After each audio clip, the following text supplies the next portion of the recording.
Hello, everyone, and welcome to Mediocre Wizards. I'm Philip. Hello, everybody. I am Edward. Now, just a quick recap for those of you who are joining us for the first time. I draft quite a lot, and my friend Edward has recently started drafting as well. We've been drafting in tandem. I've been helping Ed out, and we're using that as a tool to help Ed improve, and also thought it would be a useful tool for you guys. Now, when the games are over, we evaluate the deck to see how it performed. And so, Ed, do you want to give us a rundown on how your deck performed last week? Well, as those who saw the last episode, the game that we shared, I lost, and the following two games I also lost. Our inaugural episode was my quickest ever draft, and I think that I could probably summarize why I lost quite so consistently. Kind of like we touched on in the first episode, I just don't think I was really playing in accordance with my deck's game plan. When I was playing, I wasn't taking into consideration what it was the deck did and did best. You know, it was very much designed to get us into that mid to late game, controlling where necessary with cards like Maya's Grasp, and then chipping away with defensive creatures, since hopefully the board would be clear enough for us to do that. But I had too much of an itchy trigger finger. You know, I was probably using removal spells when I really shouldn't have been. I should have been patiently waiting because I had creatures who could have blocked that incoming damage, and I just ended up using my resources too quickly, not valuing them as I should have done, and just going 0-0-3. So that's the report, teacher. Oh yeah, well look, listen, Ed, it's obviously difficult to get to grasp with these things, and I remember your first game you had quite an unlucky start to that as well. So I wouldn't read too much into it, but I think you're right to identify what it was that your deck's plan was and how to best utilize that. I mean, the most powerful spell in our deck was Rise to Glory, which allows you to recur creatures and enchantments. But of course, the problem is you need to live long enough to recur the things that you're using. So, yes, yeah, it has been a really valuable lesson. And as I was just saying to you before we started, I've already noticed the impact that it's had on my standard playing. You know, I'm really, really taking into consideration, you know, what is the deck best at doing, and how do I best play alongside that? And you know, it's been very useful for my gameplay, very useful. So many thanks for the lessons, my man. Should we I don't know, how do you feel? Should we begin today's draft? Absolutely, yeah, let's go for it. All right.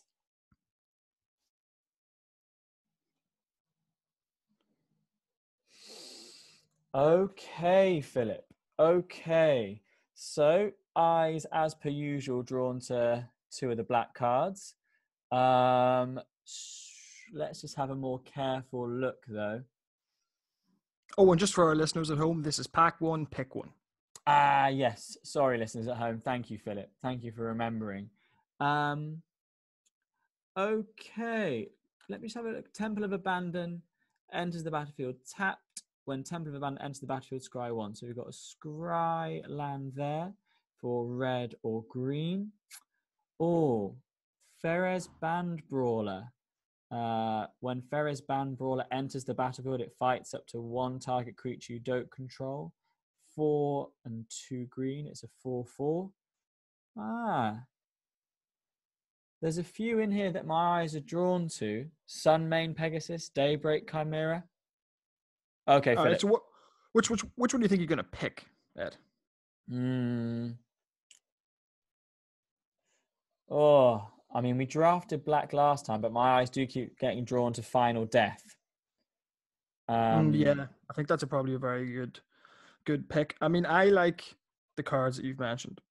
Ferris Band Brawler is a very nice curve topper if you're in green.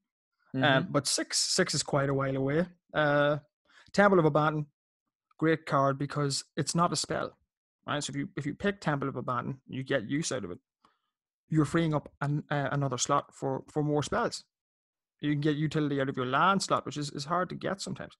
Having said that, I still think that Final Death is the cleanest pick here, simply because it exiles, which is very important in this set. It's cheaper than Ferris Bound Brawler, and it's only one pip. It's only one black, so it's splashable no matter what color we end up in. And again, just to talk about Final Death versus Ferris Bound Brawler, removal spells are the most powerful spells in Limited because they kill what are actually the most powerful spells in Limited, which are creatures. So you want removal first, creatures second a lot of the time. Okay. I think I like the idea of a clean pick. I suppose that you might make the argument that Ferris Band Brawler, in a way, could potentially double up as removal, but in that it can fight one target creature you don't control. But then it's not as efficient, I suppose, as Final Death, because Final Death will exile, which is again very important in this particular set due to escape. And Ferris Bound Brawler has one small thing against it, in that Ferris Bound Brawler comes with an if, right? Ferris Bound Brawler is a removal spell if our opponent has a creature that is smaller than Ferris Bound Brawler. Yes. Right? So it's got a little if attached to it. Most certainly. And Ferris Bound Brawler is a better card potentially if we're green, which we're not sure we will be. And Ferris Bound Brawler, what do you call it? Is very good if we get to 6 mana, which is it's 6 sounds like it's marginally larger than 5. That's how numbers work, but it's not in the world of Magic. When it comes to mana, 6 mana is significantly more than 5 mana, significantly more. So yeah, all right, no, absolutely. Final Death, it is. All right, so going into pack 1, pick 2, Ed. What are you drawn to? I'm just going to have a quick look at Devourer of Memory. Blue and a black creature nightmare. Whenever one or more cards are put into your graveyard from your library, Devourer of Memory gets +1/+1 until the end of turn and can't be blocked this turn. It's also a mana sink. 1 a blue and a black. Put the top card of your library into your graveyard. Ooh. And it's only a blue and a black in and of itself. Okay, I'm going to put that one there, Philip. Yep. There's also Warbriar's Blessing, 1 and a green, a fight enchantment. And I'm torn between Heliod's Punishment, 1 and a white, essentially knocks a creature out for a minimum of 4 turns. Can I give you 4, Philip? Is that okay? Yep. Can I give you 4? Go nuts, Ed. Okay, so top, Devourer of Memory. Then Warbriar's Blessing. Then Mogus's Favor, followed by Heliod's Punishment. I agree with that layout, Ed. Well, probably minus the punishment. I don't particularly like Heliod's Punishment unless you're aggressive, because a removal spell which says this creature is coming back, soon, isn't just as good as a removal spell that doesn't say that. So in an aggressive deck where you're gonna close out, it fits in your curve nicely. It's cheap, gets a block out of the way cheaply, allows you to cast another spell in the same turn a lot of the times, and that's where it's at its best. So usually that means you want to lean aggressive. So I'd probably put that where you have it. I think at 4th maybe. Warbriar's Blessing is a great fight spell, great removal. Mogus's Favor is another great enchantment. Doubles as removal and a way to enhance our creatures. And Devourer of Memory is a 2-drop that has a lot of relevancy in the late game, given that you can make it unblockable.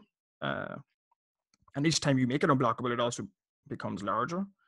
But the only problem with Devourer versus Warbriar's Blessing is that it's a gold card. It's blue-black rather than just being a single color. So even though it's half on, given our Final Death, it's also half off. So I believe it's between Devourer and the Warbriar's Blessing, Ed. Yeah, I've also just noticed as well, it is 1 toughness, so it's very easy to snipe. Mogus's Favor would, that'll be the end of our Devourer of Memory. Yeah. That does have that downside. It's got like a good floor, and a high ceiling. So it does in that it's a the ceiling on it, the high ceiling on it is drawing it late and it's still being live as a 2-drop, which is nice. But Warbriar's Blessing is also always live, but again, it comes with an if, right? Warbriar's Blessing is good if you have a creature and if that creature is big, But I would probably be inclined to take the Blessing here. But Devourer of Memory is much better than it looks. Take the Blessing here. Is there an argument to be made for Nylea's Huntmaster? Or should we be saving those slots for something a bit more meaningful? Saving those slots. Nylea's Huntmaster is a good card, better than it looks. But there's no shortage of 4-drops in this format, and we would hope, where possible, to not play one of those. And we have plenty of time to pick those up. Sorting out our early game is pretty good, so probably grabbing another removal spell is probably where you want to be at. Okay, Warbriar's Blessing, pick 2. All right, so we've got 1 green card, 1 black card, and it's pack 1, pick 3. Ed, what are you looking at? All right. What's escape velocity? Enchantment aura. Enchant creature gets +1/+0 and has haste. Also has escape.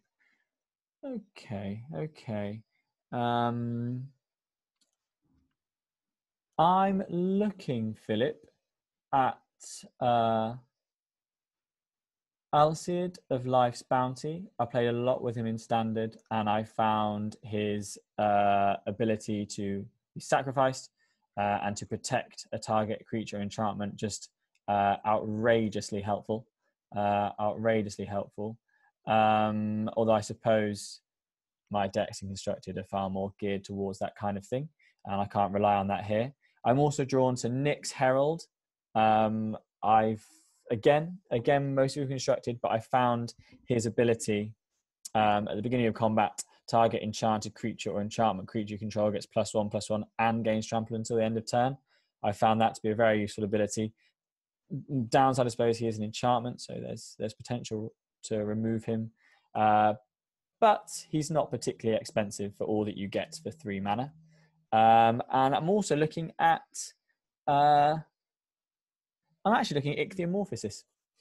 Again, I've found that card to be useful in the past. So those would be my 3 picks: Alseid of Life's Bounty, Nyx Herald, and Ichthyomorphosis. What do you think? Yeah, those are 3 cards I'm looking at as well. Those are probably the three better cards in the pack. I think Alseid is good for the reasons that you've mentioned. Works better if you have something worth protecting. So, a 1 mana 1/1 is somewhat low impact. Yeah, but very versatile. Very versatile though, but a lot of times I want to be in a deck that wants this before I start picking them up. I'm not picking them up hoping to get something that wants to have an Alseid, That's really well said. Yeah, I hear you, man. Okay, what about the Nyx Herald? Nyx Herald is a brilliant card. It's one of the better 3-drops in the format, simply because the reality says that the lowest case scenario for this is Nyx Herald is a 3 mana 3/4 with trample, which that's absurdly powerful. You're getting 1 more toughness than your most basic cards have at 3 mana, and you're getting an ability as well. And then you get the keyword trample, but you also have the ability to move that keyword to another creature which might benefit more from it, which gives you flexibility. So that's why Nyx Herald would be my pick out of the pack. Ichthyomorphosis is another good blue spell as well. Good blue removal spell. Not as good as Final Death or Warbriar's Blessing, but can be very good in the right deck. But I think Herald's good enough, and in our color, that would be my choice in this one. Nyx Herald it is. All right, so 2 green, 1 black card moving into pack 1, pick 4. Ed, what are you looking at here? Pack 1, pick 4. I'm looking. I promise I am looking at the other colors. I really am, because it's very early days. I know we don't need to get tied into anything, but honestly, I'm looking at Rage Scarred Berserker. He is, I think we discussed him last week. He is a very solid card. I think, at least. I'm also, so there's Rage Scarred Berserker. Sorry, viewers. And I'm looking at Witness of Tomorrow's, but again, it's a 5-drop, and that could be removed with something like Revoke Existence, I think it's called. Like a very, very cheap removal spell could just come in and sweep him away because he is an enchantment. Oh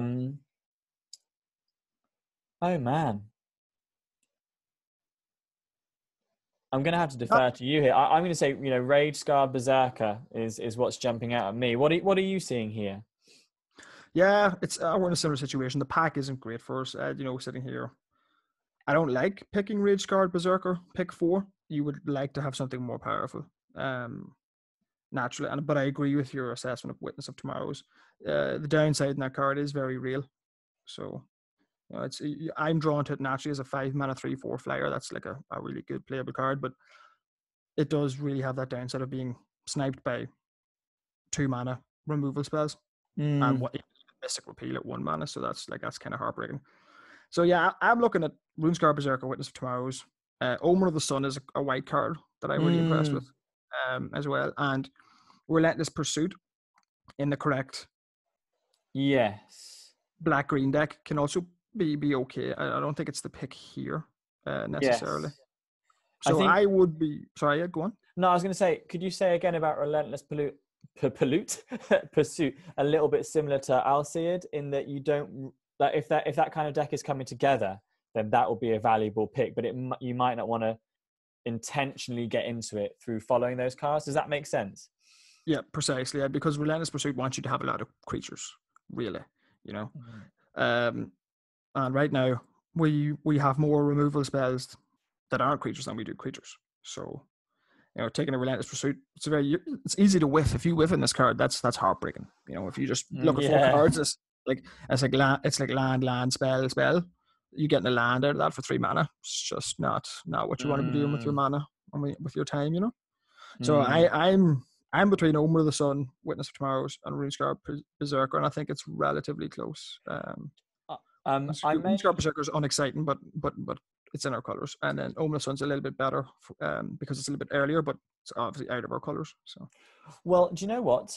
In the interest of and attempting to adhere to the practice of staying open, I'm going to go for Omen of the Sun because we have been rewarded before, haven't we? When we've drafted together, but we haven't uploaded it in remaining open, and then come pack 2, pick 1. We've been really glad that we've gone for that third color or whatever it was that we went for at the time, because there was an absolute bomb in pick 1, and so we could immediately shift colors with little downside. So I think that's a mature decision, Ed. These 5 drops, we're not going to be stuck to find 5 drops. So I think we had a few last time. So Omen of the Sun it is. All right, so a bit of an uninteresting pack 1, pick 4, but now in pack 1, pick 5, Ed, what are you looking at here? It's got to be the Captivating Unicorn. Yeah. He's all right. He gets a bad rep. Okay. So, Hero of the Pride, 1 and a white. Whenever you cast a spell that targets Hero of the Pride, creatures you control get +1/+0 until the end of turn. And here's a 2/2. Okay.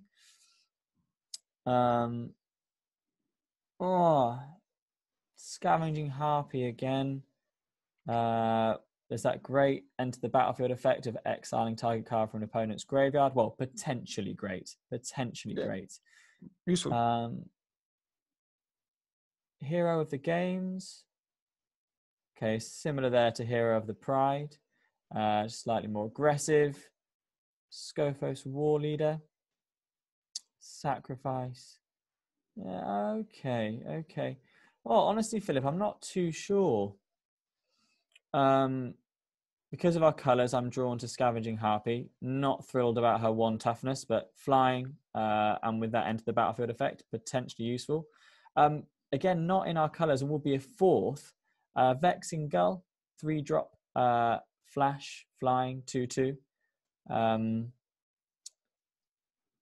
Here, sorry, I'm just saying cards now. Okay, Philip, just to give you something to work with.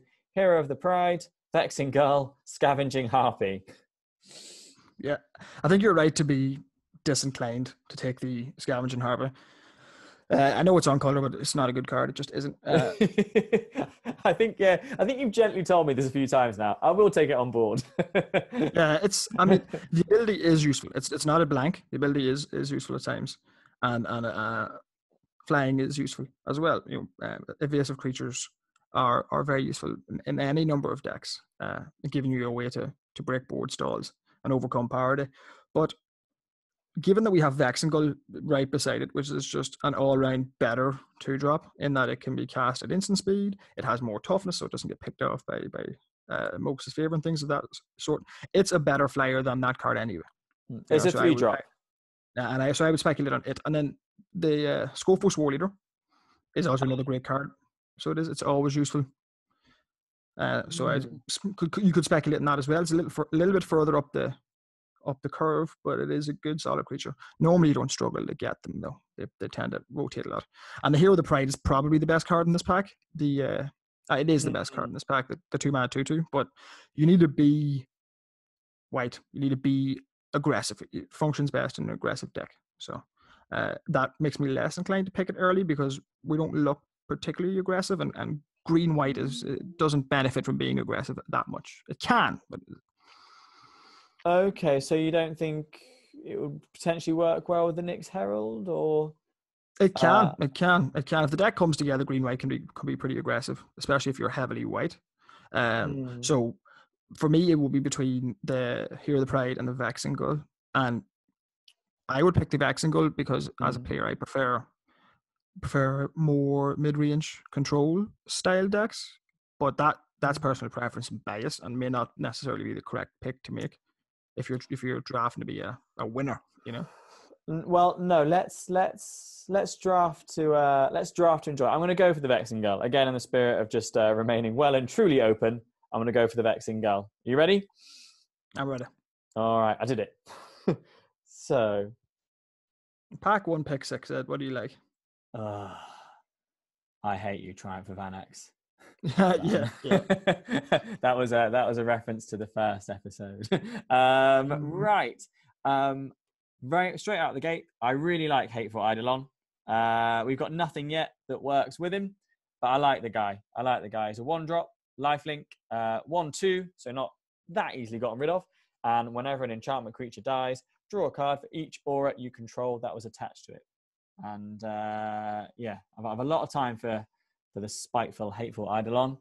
I'm looking at Hateful Eidolon. I'm looking at Ichthyomorphosis, and I'm looking at Mogus's Favor. What are you looking at, man? I'm looking at the exact same 3 cards. Yeah, we already have one Omen, or sorry, not one Omen. Excuse me. We already have one enchantment that works well with Hateful Eidolon, and I've been very impressed with the card. And we would like to play Final Death. We can splash it, but we'd like to have it be one of our main colors. So taking Hateful Eidolon solidifies us a little more in black. I like Ichthyomorphosis.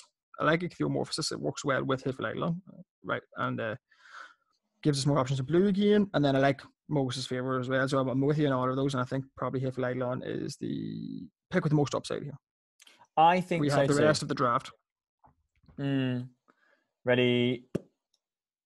Hateful Eidolon. All right, pack 1, pick 6, Ed. Or sorry, pack 1, pick 7. What are we looking at here? 1, pick 7. All right, so let me have a look. Furious Rise, 3-drop enchantment. So that's 2 and a red. At the beginning of your end step, if you control a creature with power 4 or greater, exile top card of your library. You may play that card until you exile another card with Furious Rise. Okay. I'd like just to ask you about that one and what you think. I'll tell you after. Yeah. I'll just have a look. Nyxborn Seaguard. Oh. Underworld Ragehound I've seen played quite a bit. Attacks each combat if able. Escape with a +1/+1 counter on it. Obviously a very aggressive card. Yeah. Not sure how well it gels with what we've got at the moment. And that would be the 4th colour. Let's test the rainbow. Mate, I'm going to ask Furious Rise, just your thoughts. And I'm looking at Nyxborn Seaguard, an enchantment creature, potential downside there, or potential upside. Works with Nyx Herald. Oh yeah, send that 3/6 traveler through. Yeah, that is a good point. Well, anyway, I'm looking at Nyx Born Sea Guard, maybe just for the artwork, and Nylea's Forerunner. 5-drop, 4 and a green. Trample, and other creatures you control have trample, and 5 and a 3. I very much like other creatures you control have trample. Yeah, that's nice. Yeah, that's no bad thing. I mean, you definitely would want to sort of attend to Nylea's Forerunner if you were opposing it, I'd imagine. So, what do you think, man? Right, so let's get into the conversation about Furious Rise first of all. So Furious Rise is a great card in the right deck. The ability to essentially have an extra card every turn is very useful. It's essentially draw a card at the end of your turn. I mean, okay, fair enough. You have the mana available to cast said card in your next turn. If it's an instant, you can cast it obviously during your opponent's turn. If it's a land, you can play it. So it just lets you look at the top of your library, see more cards, play more cards. Very good card, but it wants to live in red, green specifically. Okay. Where the highest concentration of 4-power creatures is, right? Because you really want this thing to be on. Because if it's not on, you spend 3 mana on a card to do absolutely nothing, right? Yes. So you want it to be on. Yeah. So absolutely, so you want it.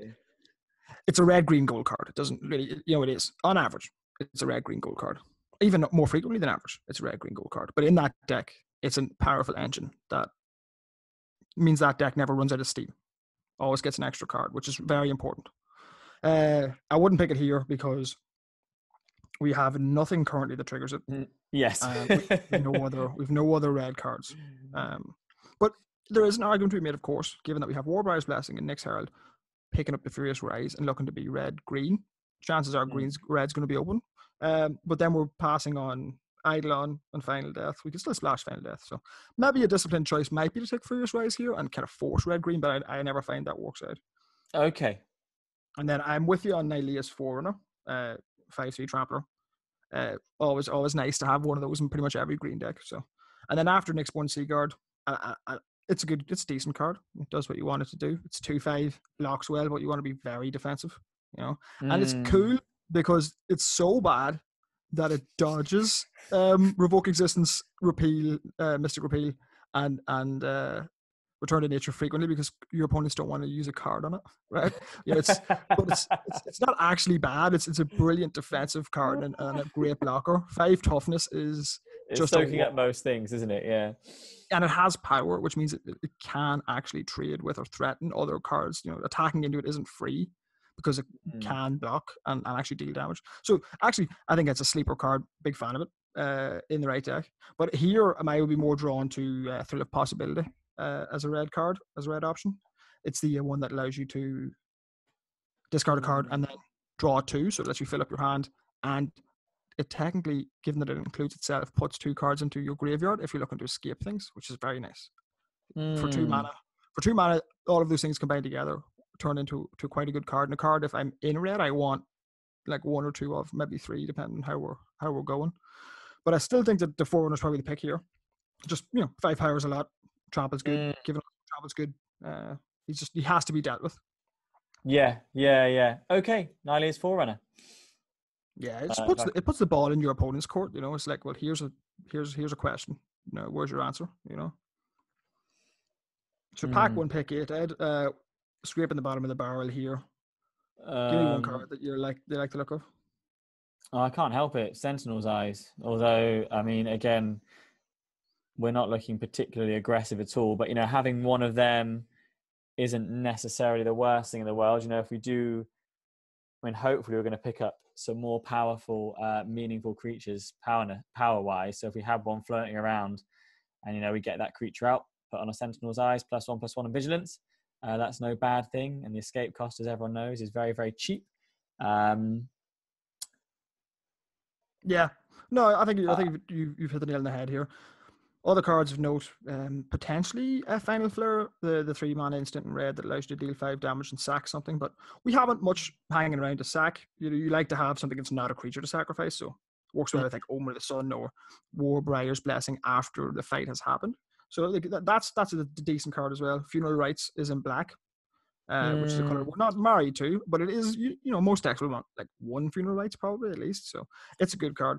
But I think you're right. The upside in the eyes is just a little bit higher than both of the other cards, because Funeral Rites can sometimes be a miss, where Sentinel's Eyes it's pretty much good in any deck because it's cheap, it comes back, and +1/+1 and Vigilance is a decent game for 1 mana. Yeah, I think so too. And yeah, if we wait for the opportune moment and put it on the correct creature, I think that could be a good thing, obviously. So should we go with the eyes? Yeah, I think it's got the most upside. Okay, eyes it is. All right. I am looking at Sunmane Pegasus. I'm looking at Mogus's Favor and Soul Reaper of Mogus, actually, because again, it's got that. Again, not much lying around at the moment that we could sack, but there is a potential mana sink there to sacrifice a creature and draw a card. So a bit of card draw. Those are the 3 cards I'm looking at here, man. What do you think? Yeah, there's no argument to be made for all 3, so it's worth looking at. It's kind of serious time though. Like, we now kind of have to make a decision because Sunmane Pegasus is a great 4-drop in white, right? But Mogus's Favor works very well with our Hateful Eidolon, right? Naturally. And then Soul Reaper of Mogus is a 3-drop that every black deck wants one of. You could probably get another Soul Reaper of Mogus, but maybe we won't, So you have to be disciplined here now and decide, are we going to hone in on black, grab the Mogus's Favor and help our Hateful Eidolon out more, or are we going to start to look to playing white more and play this Pegasus? And this is kind of like a real decision point because we can't afford to waffle much longer. Okay. Right? We can't afford to stay open, but we have to make. This is a big boy decision. This is one of those ones where we have to start to hone in on what we're doing.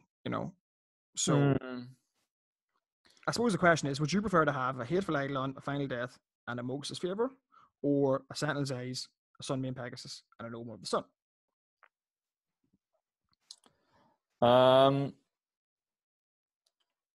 So we're thinking it would have to be either white-green or black-green, but not black-white. It could potentially be black-white as well, but what do you call it? That's one. Well, that is one potential play, but that only affects one build of our deck. Whereas the black card that we take affects any deck in which we play white, and the white card that we take affects any deck in which we play black, right? Because we are taking away from the potential strength of an archetype minus that color. Okay. So this pick will have more impact on this pack will have an impact on 2 of our decks. This pick will have an impact on 2 of our decks. Okay. Well, I mean, again, I feel like we saw a fair few Soul Reaper of Mogus knocking around the last time. So, since I spoke so highly of the Hateful Eidolon, I am going to pick the card that will work well with him. I'm going to go for Mogus's Favor, and I'm going to bypass the Sunmane Pegasus. I think I would rather have a Hateful Eidolon, a Mogus's Favor, and a Final Death. Yeah, I like that. You're putting your money where your mouth is. I like that. I think so. Yeah, we'll see how it goes. Last week did not go well, but we'll see how this goes. So you're happy with Mogus's Favor, man? Yeah, pack 1, pick 9 Mogus's Favor over the Pegasus in the hope of maximizing our Eidolon. I like that. Oh, this is all. No, these are all terrible. So pack 1, pick 10. Yeah, okay. I would just take the Nyxborn Courser and shove it in the board. It's in the board. You guide these picks, Philip. We can whiz through them and not bore our listeners. What are we going for? Pack 1, pick 11. We're going to take that Temple Thief, the 2-mana 2/2 in black. Curve filler, unexciting, but these cards are supposed to be unexciting. Don't worry. They're here now. I would take the Thaumaturgist Familiar, a 3-mana artifact bird, because it's colorless and it'll fit into either deck. So it could be a 23rd card in any version of our deck. So grab that bad boy. Here again, we're not playing best of 3. We're playing best of 1. So in pack 1, pick 13 here. the choice is Plummet or Wings of Hubris. If you're playing best of 3 and you have any reason to believe that you might be green, Plummet is the best card for your sideboard because you can bring it in against your opponent's powerful flyers if you need to. But we're not going to play. We're playing best of 1. We will never main deck Plummet. I don't think you should. So Wings of Hubris as a way to get big chunky ground creatures over the skies into your opponent's face, so to speak. And then right, Ed. So in pack 1, pick 14. Before we pick here, Ed, give me a breakdown of how you think the deck's looking, what you're hoping to get in the next pack, what you want to see. So I think the card. I'm happy. I'm very happy that we have a Hateful Eidolon lying around, as I've made abundantly clear. All the more so as we now have a Mogis' Favour. And at the top end, a Final Death with some straight up exile. I'm not too sure of the direction in which we're going. There's the Nyx Herald floating around in the middle. A great card, so I can see something, and along with Warbriar's Blessing, see something potentially black green coming along. I'm not too sure what else I can say at this point in time. What are your thoughts, man? Now you've hit the nail on the head there, Ed. We're looking like we're base black at the moment, and our green cards are better than our white cards. They're probably significantly better, actually. Warbriar's Blessing is one of the top commons. Nyx Herald is one of the top uncommons in green. Nihilius Forerunner is a decent playable card. Yeah, so our black-green deck is our best deck thus far. Now, we have the option we have an escape route, though. If green gets cut, black gets cut. We have a couple of white cards floating around to give us an out, right, in case things go wrong. We are not looking at blue anymore. So you can get that Vex and go out of here. That's just not going to happen, I don't think. Yeah, we might have been more inclined to look blue if we took that early witness, but I think we made the correct decision there. So yeah, we're looking at now to see. Personally, I prefer to have a black or green rare powerful card, black or green, and solidify us into black green. But maybe if we get past an Archon of Sun's Grace, or if we open an Archon of Sun's Grace in white, we'll be glad we have Sentinel's Eyes and Omen of the Sun. So. Oh no, I definitely. I love Archie. Yeah. I love him. Okay, man. Well, I'll take the Nyxborn Brute and we'll roll into pack 2, if that's okay. Yeah, let's go. All right, sideboard for you. All right, pack 1 or pack 2, pick 1, Ed. What do we see here? I can see Croxer, Titan of Death's Hunger, a black and a red legendary creature, Elder Giant. When Croxer enters the battlefield, sacrifice it unless escaped. When Croxer enters the battlefield or attacks each opponent, discards a card. Then each opponent who didn't discard a non-land card this way loses 3 life. Escape 2 black, 2 red. Exile 5 other cards from your graveyard. Oh, is that an argument to go? It's an elder giant. Is that an argument to jump red? But I'll leave that question there for now. What's Cling to Dust? Exile target creature from graveyard. If it was a creature card, you gain 3 life. Otherwise, you draw a card. Also has escape. It's a 1 black.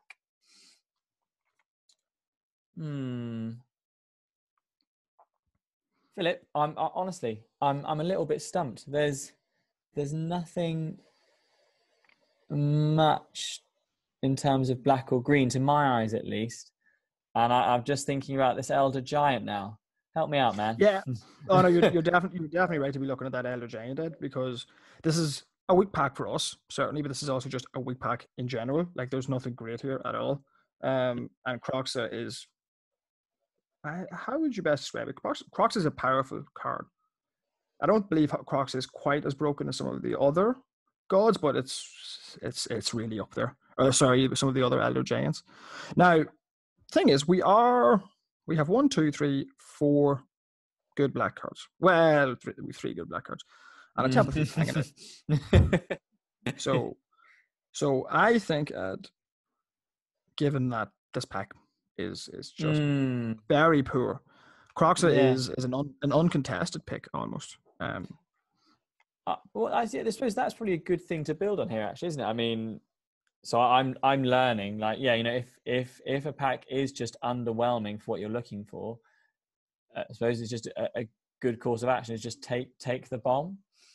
Yeah, exactly. I think it's the bomb's half on. It's not like Yeah. this bomb blue white, and we like a couple of like mediocre white cards and like one blue card.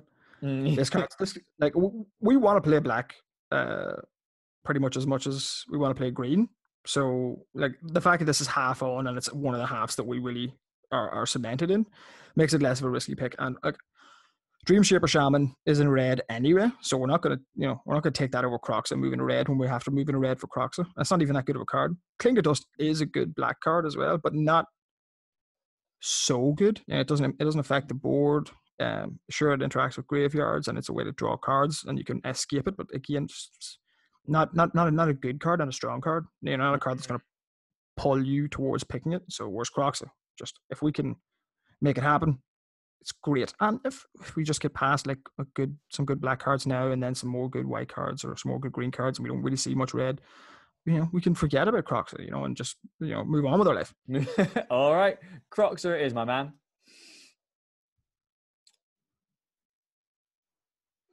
Okay. All right, Ed. So pack two, pick two. What are we looking at here? I'm looking at another copy of Nyx Herald. I'm looking at the Voracious Typhon. And I'm also looking at the Traveler's Amulet for reasons of mana. And I'm looking at Funeral Rites. What are you looking at, man? Yeah, I think we can narrow this pack down pretty quickly to Nyx Herald versus Voracious Typhon. Yes, well said. yeah. Like there's some decent cards in it. Like none of these cards are like duds. You know, there's some nice, reasonable playable cards in this pack, but those are the two cards that they shoot up to the top straight away. So the question is, do we want a 4-drop, which is double green, that has a lot of versatility and utility in its ability to come back? It's our first escape card, not including Croxa, naturally. Or do we want another Nyx Herald, which is a very efficient, well-costed creature? That is the question. My gut is telling me the Herald, but that's my gut. It's like bias, preference, and I think I'm actually. I like to play things very, very safe, and I am a little put off by that double cost there. Whereas I think Nyx Herald is a more efficient pick. Yeah, I think you can swing either way on this one. What do you call it? The Typhon offers us more potential power later in the game, but shoring up your 3-drop slot and your 2-drop slot can be very important. And just for what you're paying, Nyx Herald is just quite the doozy. But he's a bit more limited, right, than the Typhon, because the Typhon has the ability to come back, and that's pretty impressive. But I think your inclination to go with the 3-drop might be correct here. I think. Well, I don't know, because perhaps I'm playing it too safe, because I remember last time we were drafting, I kept talking about it'd be nice to find powerful creatures, and then maybe I'm just bypassing them. No, I think you're right here. No, I think you're right here. There's a lot of difference between 3 and 4. We have time to get other powerful stuff, and Nyx Herald is powerful. Like the thing is, Nyx Herald, if you curve out and your opponent stumbles a little bit on his or her mana, or you know is playing creatures that are slightly below par, Nyx Herald will just can steamroll through and finish you a game. And it costing 3 makes all the difference in the world. So okay, I'm going to go for the Nyx Herald then. There we go. That's some good 3-drops. All right, so we're in the pack 2, pick 3 yet. Now, what are we looking at?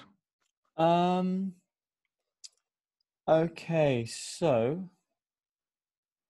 the only cards I'm looking at are Rage Scarred Berserker and another copy of Nylea's Forerunner. What are you looking at, man? Oh, possibly Cling to Dust. Yeah, no, I'm looking at Rise to Glory.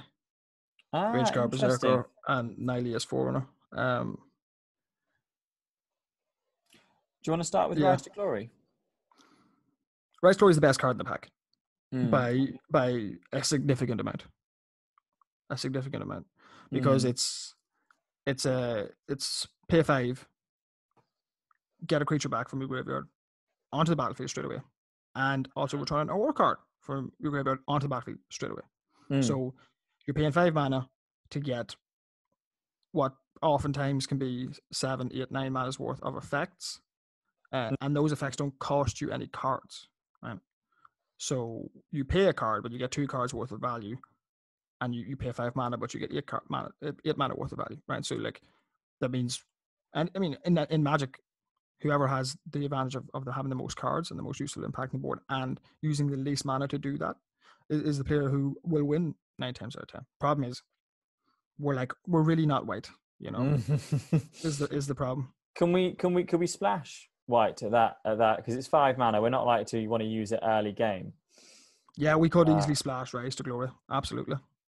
Okay, no, sorry, you go, man. You go. Excuse me, just that it's at the moment we haven't that many great creatures to get back with it, but we do have a Warbriar's Blessing to get back with it. Mocha's Fear to get back with it. Yeah, I suppose it doesn't have any good targets right now, is the only thing.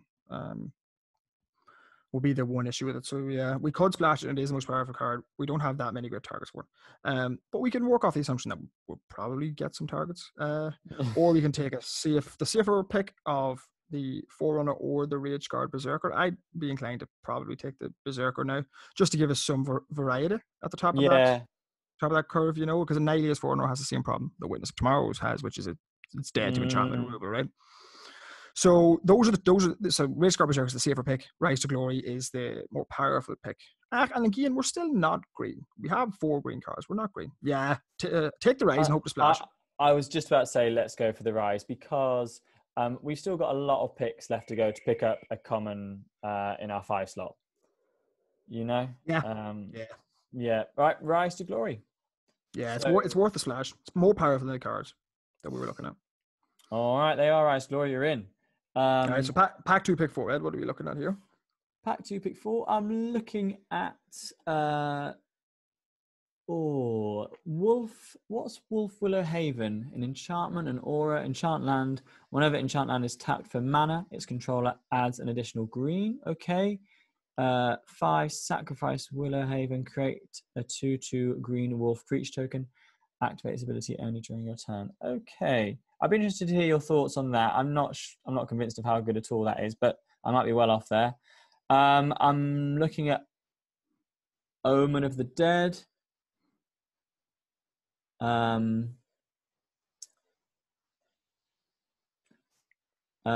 Citizen Training. I'm looking at Omen of the Dead.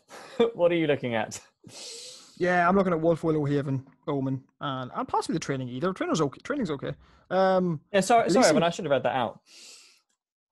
Oh, it was just a 2 mana aura enchantment. It gives a creature trample and it cantrips. You draws you a card. It's not exciting. It's a playable filler card that gets better if you care about auras. Well, it's a fine playable card because it replaces itself and because it is an aura, or sorry, an enchantment, which some things care about. Elysian Caryatid is another card that's interesting. I like it more because it would make our splash for Rise to Glory easier. But the problem is, it just dies like way too frequently. So Yes. we can't even if we pick it, we can't lean too heavily on it. We're still gonna have to skew our mana base a bit more than you would think because it just dies too easily. It's not a source of mana. It's like half a source because it dies so easily. So I think it's between Omen of the Dead and Wolf Willow Haven. You saying you wanted me to talk about Wolf Willow Haven? What do you think about Wolf Willow Haven? So I like the card for 2 reasons. The first reason, I like the card. I have 1 reason for it and another stipulation for it. The reason is you can pay 5 mana and sacrifice it to create a 2/2. 5 mana for a 2/2 is not great, but assuming it's already done some work for you, or it's ramped you, or given you a little bit of help, being able to cash it in later on in the game is a brilliant ability. Vastly underrated ability. Okay. The stipulation is you're not playing Wolf Willowhaven unless you want to be ramping, right? Yeah. So like if we had like a nice 4 mana slot now with like, let's say like a Voracious Typhon and Freak of Spawn. Yeah, this deck's working out really well that I'm listing in my head. And like a Venomous Hierophant. And like maybe one more interesting card, right? Then Wolf Willowhaven's I want it. Because turn 2 Wolf Willowhaven, turn 3 Voracious Typhon, that guy is having a really hard time dealing with what you're doing at the moment. So my stipulation is if you're going to pick Wolf Willowhaven, you need to be using it to ramp to your 4-drop, you know. And we don't have any 4-drops at all. So yeah. Okay. Yeah. Good to have noted that, though. Good to have noted that. I think it's a great card. I would love to have it in most of my decks, but not at the moment. I'm not going to pick it in the hope that we get good 4-drops. I'm just not, you know. So I would take it because we will always have some sort of creature we want to get back. Yeah. And again, we get that scry. You know, that's no bad thing. If we need to sack it. Omen of the Dead. Okay. Yeah, Cetacean Training works with our Mogus, or not with our Hateful Eidolon, but not as much as we'd like. So, so sorry, yeah. Pack 2, pick 5. What are we looking at here, Ed? Man, I am looking at Soul Reaper of Mogus. Yeah. Speaking of 4-drops, there's the Nyxball Marauder, but he's a dual cast. I'm now looking at Nylea's Huntmaster. Yep. Probably won't be able to capitalize that much on his devotion ability, but you know, even with +1, +2, there's nothing to be sniffed at, especially if Trample's knocking around. And Cetacean Training. I think if it was just me here, for me, it would be between Soul Reaper of Mogus and, because he's a 4-drop, Nylea's Huntmaster.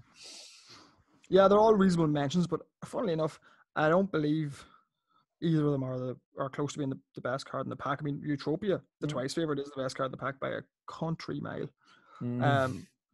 So she is. She's so powerful. But I do think it's too late for us to look at her now.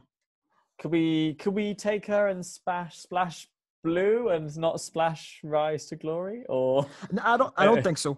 I don't think so. Eutropia, first of all, 3-mana card.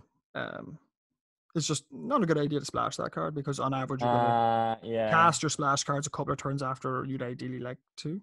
Also, Eutropia works best in a very focused deck. So you want a lot of enchantments. You know, we actually have quite a few enchantments in green, but I don't think it's worth it to shift off here because we can't afford to dawdle much longer.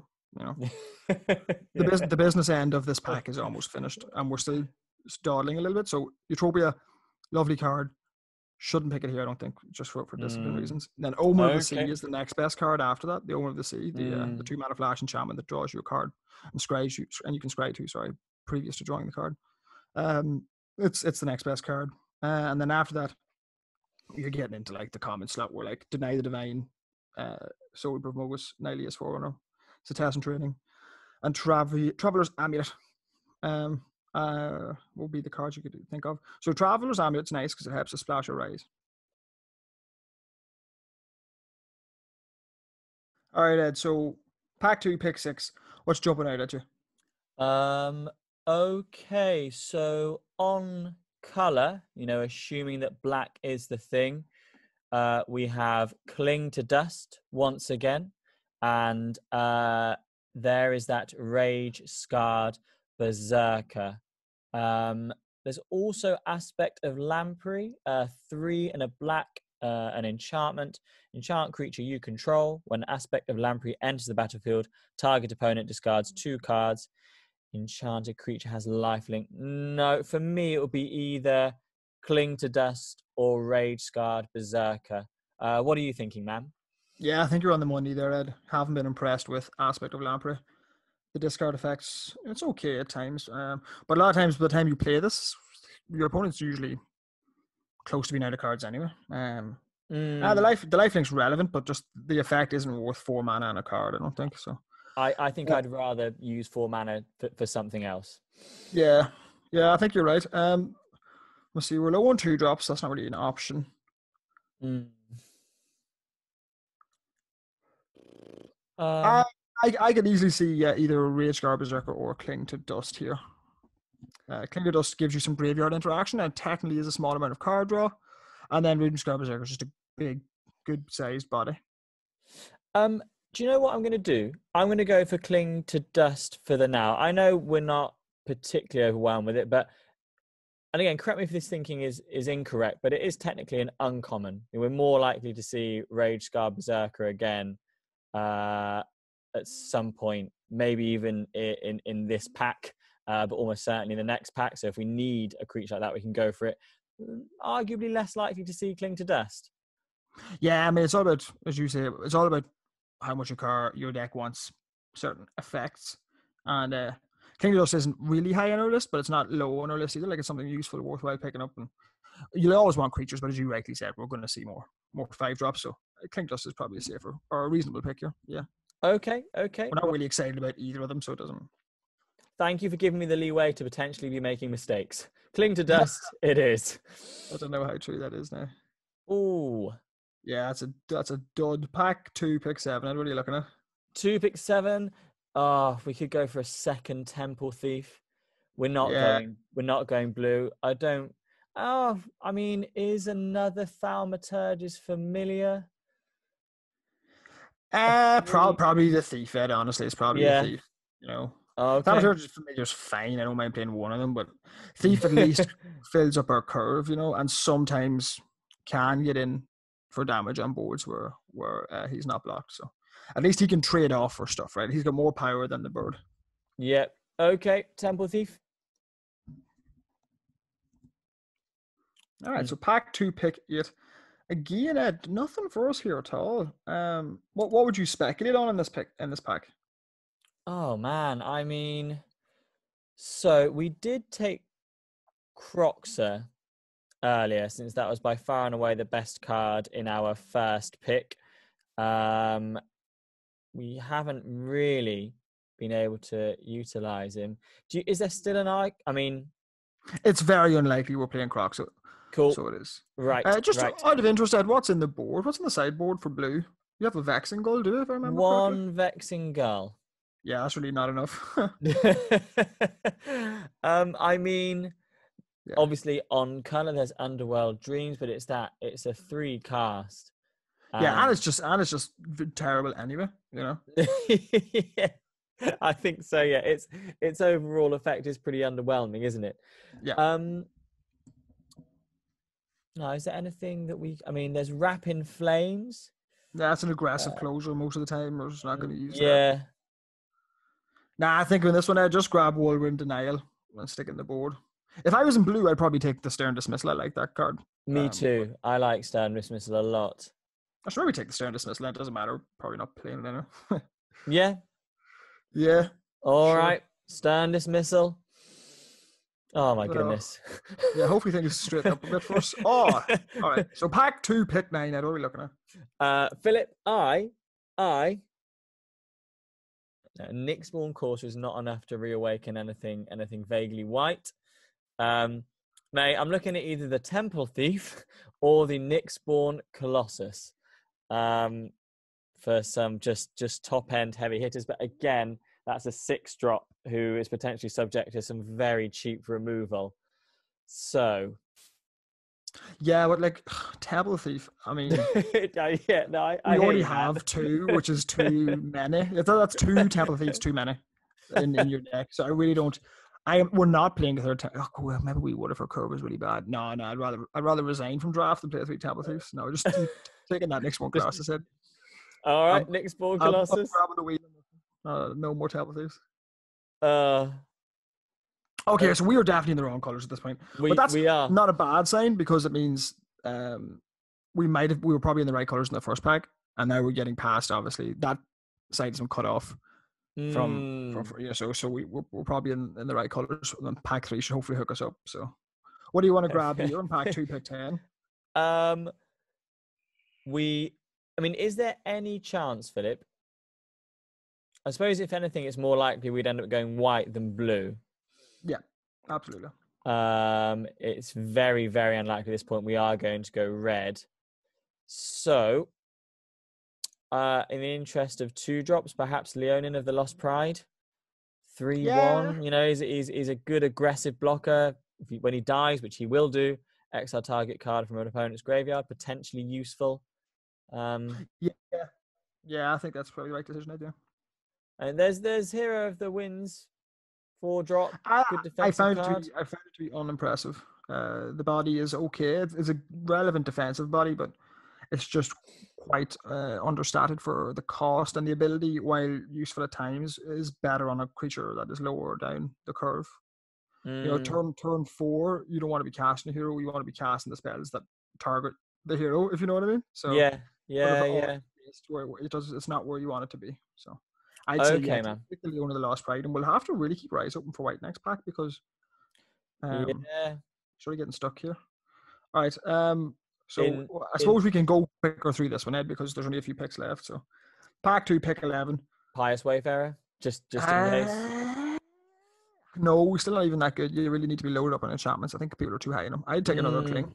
another I Cling. would take another cling here. Yeah. I think actually no, yeah, yeah. Having thought about that for a moment, that is a far more sensible option. Another Cling Yeah. to Dust. And then pack 2, pick 12. Let's just grab, I suppose, grab the turtle. I like the Riptide Turtle in I blue. I've got a lot of time with the Riptide Turtle. Um, there we go. Riptide Turtle has been grabbed. Pack 2, Uh, pick 13. Grab the Omen of the Sea. Omen of Okay, the blue's Sea. wide open if that's been passed last. Second last pick, my god. And then pack There's 2, pick 14. Probably another blue card, yeah. All right, Ed, so Star. let's go through the deck here before we move on Yes. any further. Sorry, I got Um, carried away with clicking. so what have we got in the board?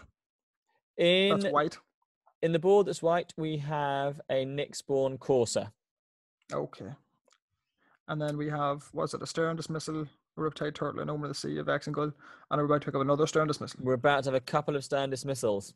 So we're actually at this point now more blue than we are white, which is crazy. Yes. But what, to be more blue than we are green? 1, 2, 3, 4, 5. Yeah, gee, yeah. Oh my goodness, we are Uh, really chasing the rainbow here. This is not nice. This is not. no. I feel But uncomfortable. but again, this is almost certainly a teachable moment. And you know, there's always a chance that things are going to just come up roses for us. You know, is it come up daisies, come up there's always a chance things will work out well for us, right? Yeah. Staying this open, surely. I'm sure pack Yeah. 3 will be kind. Well, the thing is, we shouldn't move in on blue because it's coming from the other side, right? So the person who was passing to us this pack is not the same person or the same set of people who passed to us next pack, Okay. right? So because they'll be the same as the people that are passing to us originally, right? So that's you're more likely to see blue, or sorry, see black and green again. That would be Um, nice. yeah, That so would be nice. it's pretty certain that's what's going to end up happening because we weren't passing any green cards or black cards there. So the chances of the person in our right now being in green or black is pretty slim because we were picking up anything decent that we could get. So I imagine we'll just, this is like a trap where you could think, oh god, I've picked the wrong colors and blue's open and now it's time to move into blue, but then you swap who's Mm, passing to you, you know. So I I hear you. think we should like hard and fast stick with black and hopefully green In if we the can. in the interest of giving us some space to focus for pack 3, since this is going to be an important pack for us, should we just move all of the white and all of the blue into the sideboard? Just we know it's there, it's still there, but just to sort of clear what we've got and to sort of really try and, you know, focus and make some disciplined decisions in pack 3. What do you think? Or is Yeah, I it? think that's a good idea. I think that's a good idea. And we need some power. This deck's not looking the best at the moment. No, I'm just gonna. Yeah, I'm even gonna put Rice Straw in there just for now. I know it's black white, but let's just slim down a little bit. Yeah, I think Uh, that's wise. I think that's we, wise. we've You could even put in one of those cling to dust, so we really don't want to run 2 of them. And yeah, Crocs it and that's go fine, straight away. man. We've had our fun. We need to we need to draft a deck soon. So, Yeah. I'm even gonna put Crocs in there. You Oh know, yeah, for sure. right? Sure. There you are, mate. See you later. There's Leonin. Okay, and there's the Omen of the Sea. Okay, and I'll take the Stern Dismissal. And then, listeners, you can watch Philip and I just make everything okay again. So there we go. Yeah, that's the plan. We do have good 3-drops, which is nice. You know, that makes There it we always nice. Oh well, there we go. there we go. Ooh. Okay, so we had pack 3, pick 1. What are you looking at here? This is actually an interesting choice. Yeah, man. I am looking at Renata Revoke Existence, and Discordant Piper. What about you, man? I'm looking at Nightmare Shepherd, Aha. Freakus Spawn, and Renata as well, to be fair. Yeah, Uh, my first was an honest answer. Yeah, those exact three. mm. For the benefit of our listeners, would you like to sort of give a brief breakdown of each of those cards? I can hover over them usefully for you. Okay, well, let's go from the worst up to the best, right? So Renata is the worst of the three. The Is fact that she? she is a 4-mana 0/3, whose power is equal to devotion to green. And then what she does is make other creatures more valuable by giving any creature that enters the battlefield after she's been resolved, they enter with an extra +1/+1 counter. And I found that counters, +1/+1 counters in this set change a lot of things because the balance is so tight on power versus toughness and how they're spread out across the different creatures in different colors. So like slapping a counter makes a lot of difference. Slapping a counter on a creature makes a lot of difference in this set. So I love Renata in a creature heavy deck, but her upside isn't as much as Freakus Spawn or Nightmare Shepherd. So Freakus Spawn is known as the mythic uncommon of this set, 3 and a black, Gorgon, 3/4, and with escape 6. Exile 3 of the cards from your graveyard, and if you do escape it, she escapes with 2 +1/+1 counters on it, and each opponent sacrifices a non-Gorgon creature. So bringing this back once picks off a creature, bring it back twice, picks off another one. You'll oftentimes get the worst creature. You know, sometimes it could just be a token or something, but you're getting something out of it. And if your opponent just happens to have one good creature out, or you've managed to remove a couple of their creatures, this just picks off whatever they have left. So really good card. And then finally, Nightmare Shepherd, the 2 black flying 4/4. With whenever another non-token creature dies, you may exile that creature, and if you do, you can create a token that's a copy of it. That's a great card, just because 4-mana 4/4 flyer is ridiculous. Like that rate without even any abilities is worth putting in your deck, and putting in your deck quite highly. But then the extra ability is great on top of that. I'm leaning Nightmare Shepherd, man. The double black makes our mana a little bit harder, but we are pretty much base black. So I hadn't. Yeah. No, it doesn't matter. I don't think You'd hope by turn 4 we're okay with that. I know that's no sure thing, but do we have anything to abuse its ability with? Like, so creating a token copy of a creature is very nice when it comes to creatures that have enter the battlefield abilities, right? So like a Bright Breath, Catoblepus, or an Acolyte of Affliction, that, you know, being able to recreate those and essentially get 2 triggers off each creature is great. So we don't have anything to abuse that with massively, apart from Nihilia's Huntmaster and Nihilia's Forerunner, at least. I mean, if it dies, we can still give our creatures trampled by having a little 1/1 version running around. yes. So yeah. Freakus Spawn is very powerful, but I think Nightmare Shepherd, I think, is better. So yeah, I would agree with you. But I'm not so sure now. I think my thought was just you were talking about power, and then even without that ability, that's a 4/4 flyer. I agree. You know, that's the thing it is. I mean, a 4/4 flyer is just a problem. You know, if they have to deal with it or they will lose the game very quickly. So no, I do think it is better, actually. Yeah. Okay, so pick one, Nightmare Shepherd. Now we'll want to try and find some synergies if we can. I'd like creatures with interesting out of the battlefield abilities. Yeah. No, you're right. I think this has been a good opening pick for us, though. A good opening pick. All right, he's in. All right, so pack 3, pick 2. What are you looking at? Pack 3, pick 2.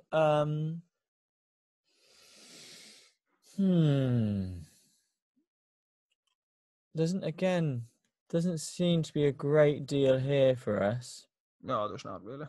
I'm looking. Is Relentless Pursuit going to help us out in any way? Reveal the top 4 cards, creature and land. Ugh. Rest into the graveyard. We've not really got much going on with escape at all, actually. What, Mogus's Favor? Yeah, Mogus's Favor. Well, Cling to Dust. Okay, there are some escape cards. Okay. I suppose, man, I'm looking at we're going black-green, so I'm looking Relentless Pursuit, Nihilia's Forerunner. No, not Clothis' Design. Well, we do have that Nyxborn Colossus up there. with 3 pips of devotion to green. That's difficult, man. What do you think? It's a tough choice, Ike, and we're not taking another Temple Thief here. Nope. And The, another option is the Underworld Charger, the 3/3 escape nightmare horse. But my big issue with that is you can't block, and that is like that's a yeah, big. I don't like that card at all. yeah. So, and I think with Relentless Pursuit, I don't think we want it that badly. We just Yeah. don't have enough creatures to like reliably always hit on that. And yeah, I'd probably just take the Nihilia's Forerunner here as a card that I'm not very excited about. But 5 power is 5 power. Yep. So. All right. There we go. Wears a Warbriar's Blessing very well, I suppose. Okay. So Pack 3, pick 3, yeah. A few more options here, Ed. yeah, no, definitely. I'm looking at. Oh, there's a few actually. So I'm looking at Agonizing Remorse, Return to Nature, the Scholar Grave Dancer, and of course the Blight Breath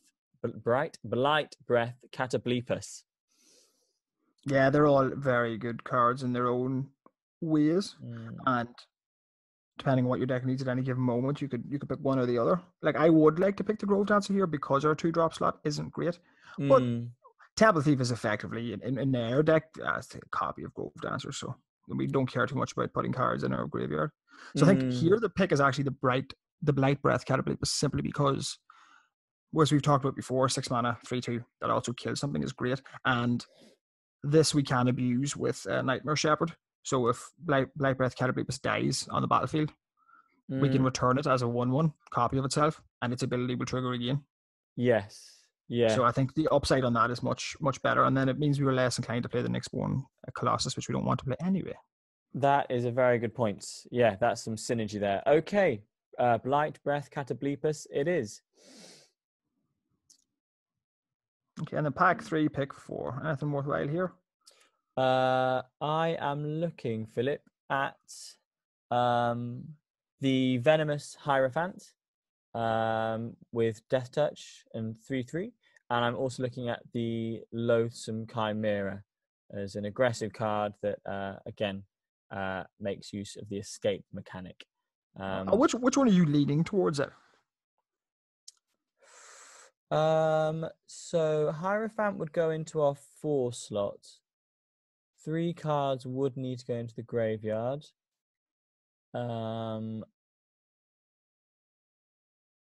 Though again, we do have some cards that utilize escape. And then there's the Loathsome Chimera. It's a 3-drop. Possibly, my man, the Loathsome Chimera. Yeah, that's the one I would be leaning towards as well. Yeah.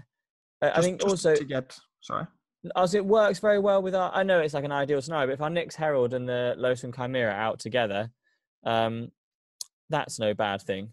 No, the Nyx Herald can only give the +1 and trample to. Oh, of course, yeah.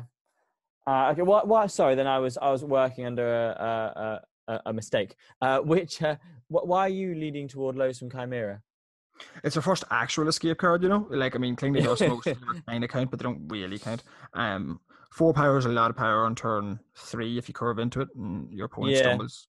And then comes back relatively cheaply with 5 power. And like it's quite easy to kill a Chimera, but the thing is, it's not very easy to kill it while also not dying yourself. Like anything that blocks that thing is likely to die, especially after it's been escaped. So it just causes a lot of hassle for your opponent, I think, and it probably is the best green commoner close to it. Yeah. Okay. We'd like to have the Hierophant as well, naturally. But, ideally, yes. Loathsome Chimera it is. Yeah. 3s are more important, I guess. And then pack 3, pick 5, Edward. Any options screaming out to you here? Pack 3, pick 5. No. Minions return, 2 and a black, enchantment, flash, enchant creature. When enchanted creature dies, return that card to the battlefield under your control.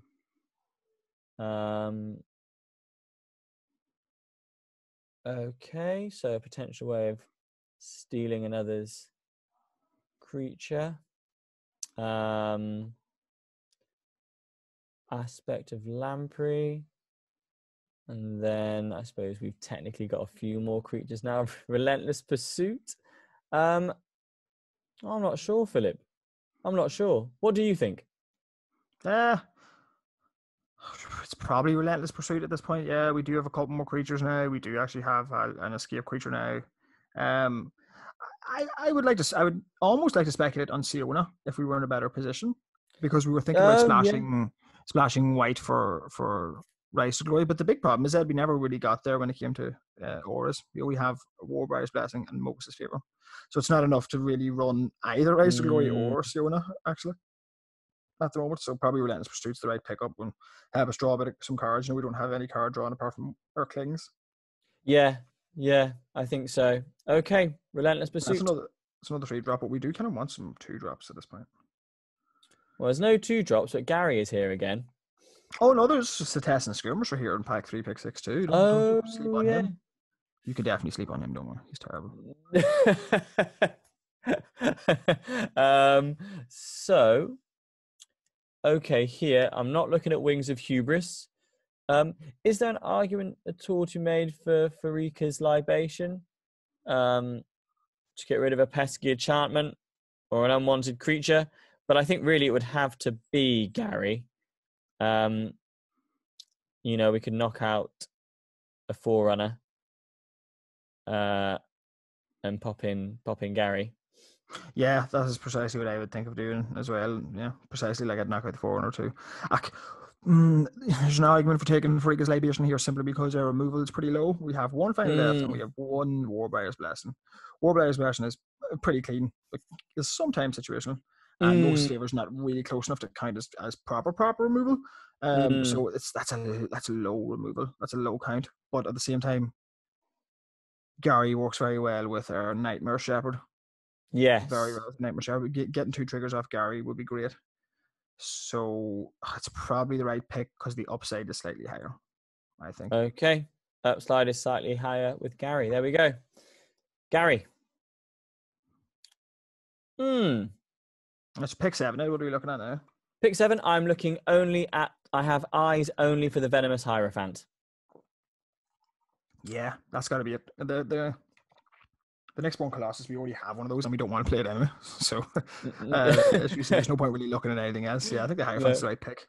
I think 3 Death Touch will help us stall the board, Yeah, which we may need to do because our 2-drop slot is awful.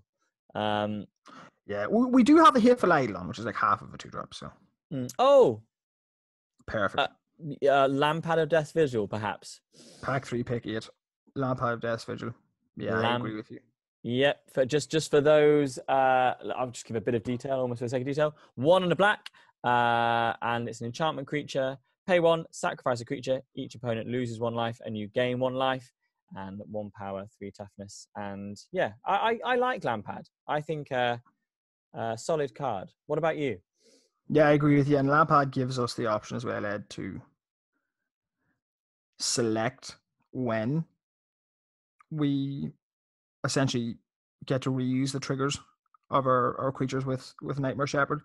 Because obviously, if our opponent's not playing ball, there's like, I'm not killing you, Bright Breath Catapletus, when you've got a Nightmare Shepherd on board. That's a terrible idea. So then we draw a Lampad of Death Vigil and we can sacrifice the Bright Breath Catapletus after it served its purpose to get the effect we want, So having a way to reliably do it ourselves without having to have our opponents play ball with us is worth a slot. And I just like it as a 2-drop anyway. That is dastardly. I like it, man. Okay. Lampad of Death Vigil. Done. Actually, we probably do want to play this next one, Colossus, given that we have 2 Nyx Heralds that can give a trample. Yeah. Yeah. Okay, so this is an Obi and Red, pack 3, pick 9. Grab that Funeral Rites. Funeral Rites is being grabbed. Oh my goodness. Here he is. Do you know what, Ed? I'm going to go against the green here and say pack 3, pick 10. Maybe we take that altar. Take that altar. Okay, explain your reasoning behind the altar. Is it just because you hate Temple Thief? It's because I hate Temple Thief, yes. It's also because Altar the Pantheon skips us from 3 to 5 if we hit our land drops.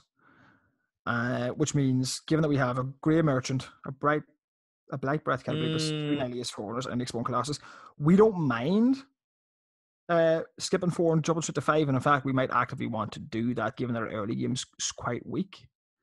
So the combination of combining well with 2 of our cards and ramping us to other cards it might actually be worth more than a random Relentless Pursuit or Thaumaturgist Familiar.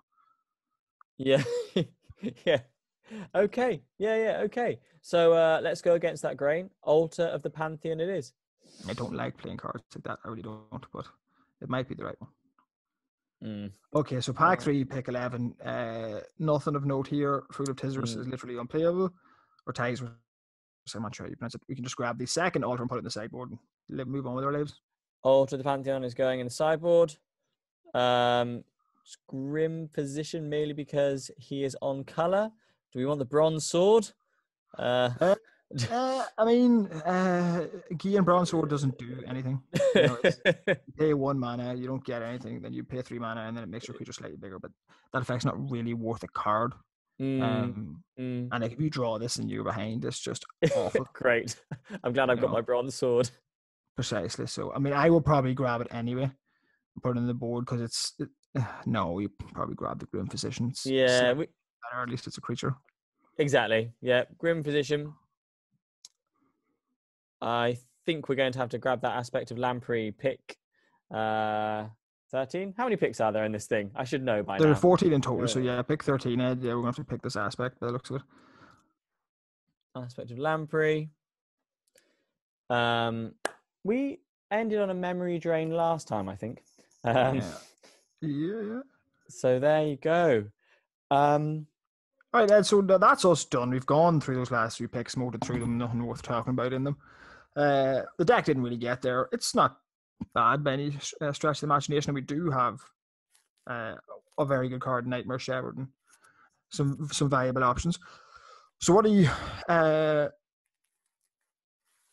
leaning when it comes to the deck build before we hop into that? Okay. I think last week we were very lucky, weren't we, with our removal? We had quite a nice suite of removal. Not that I used it well at all. You know, things have been a little sparser. So we won't be able to control the game through removal. I'm very glad that we picked up a Nightmare Shepherd.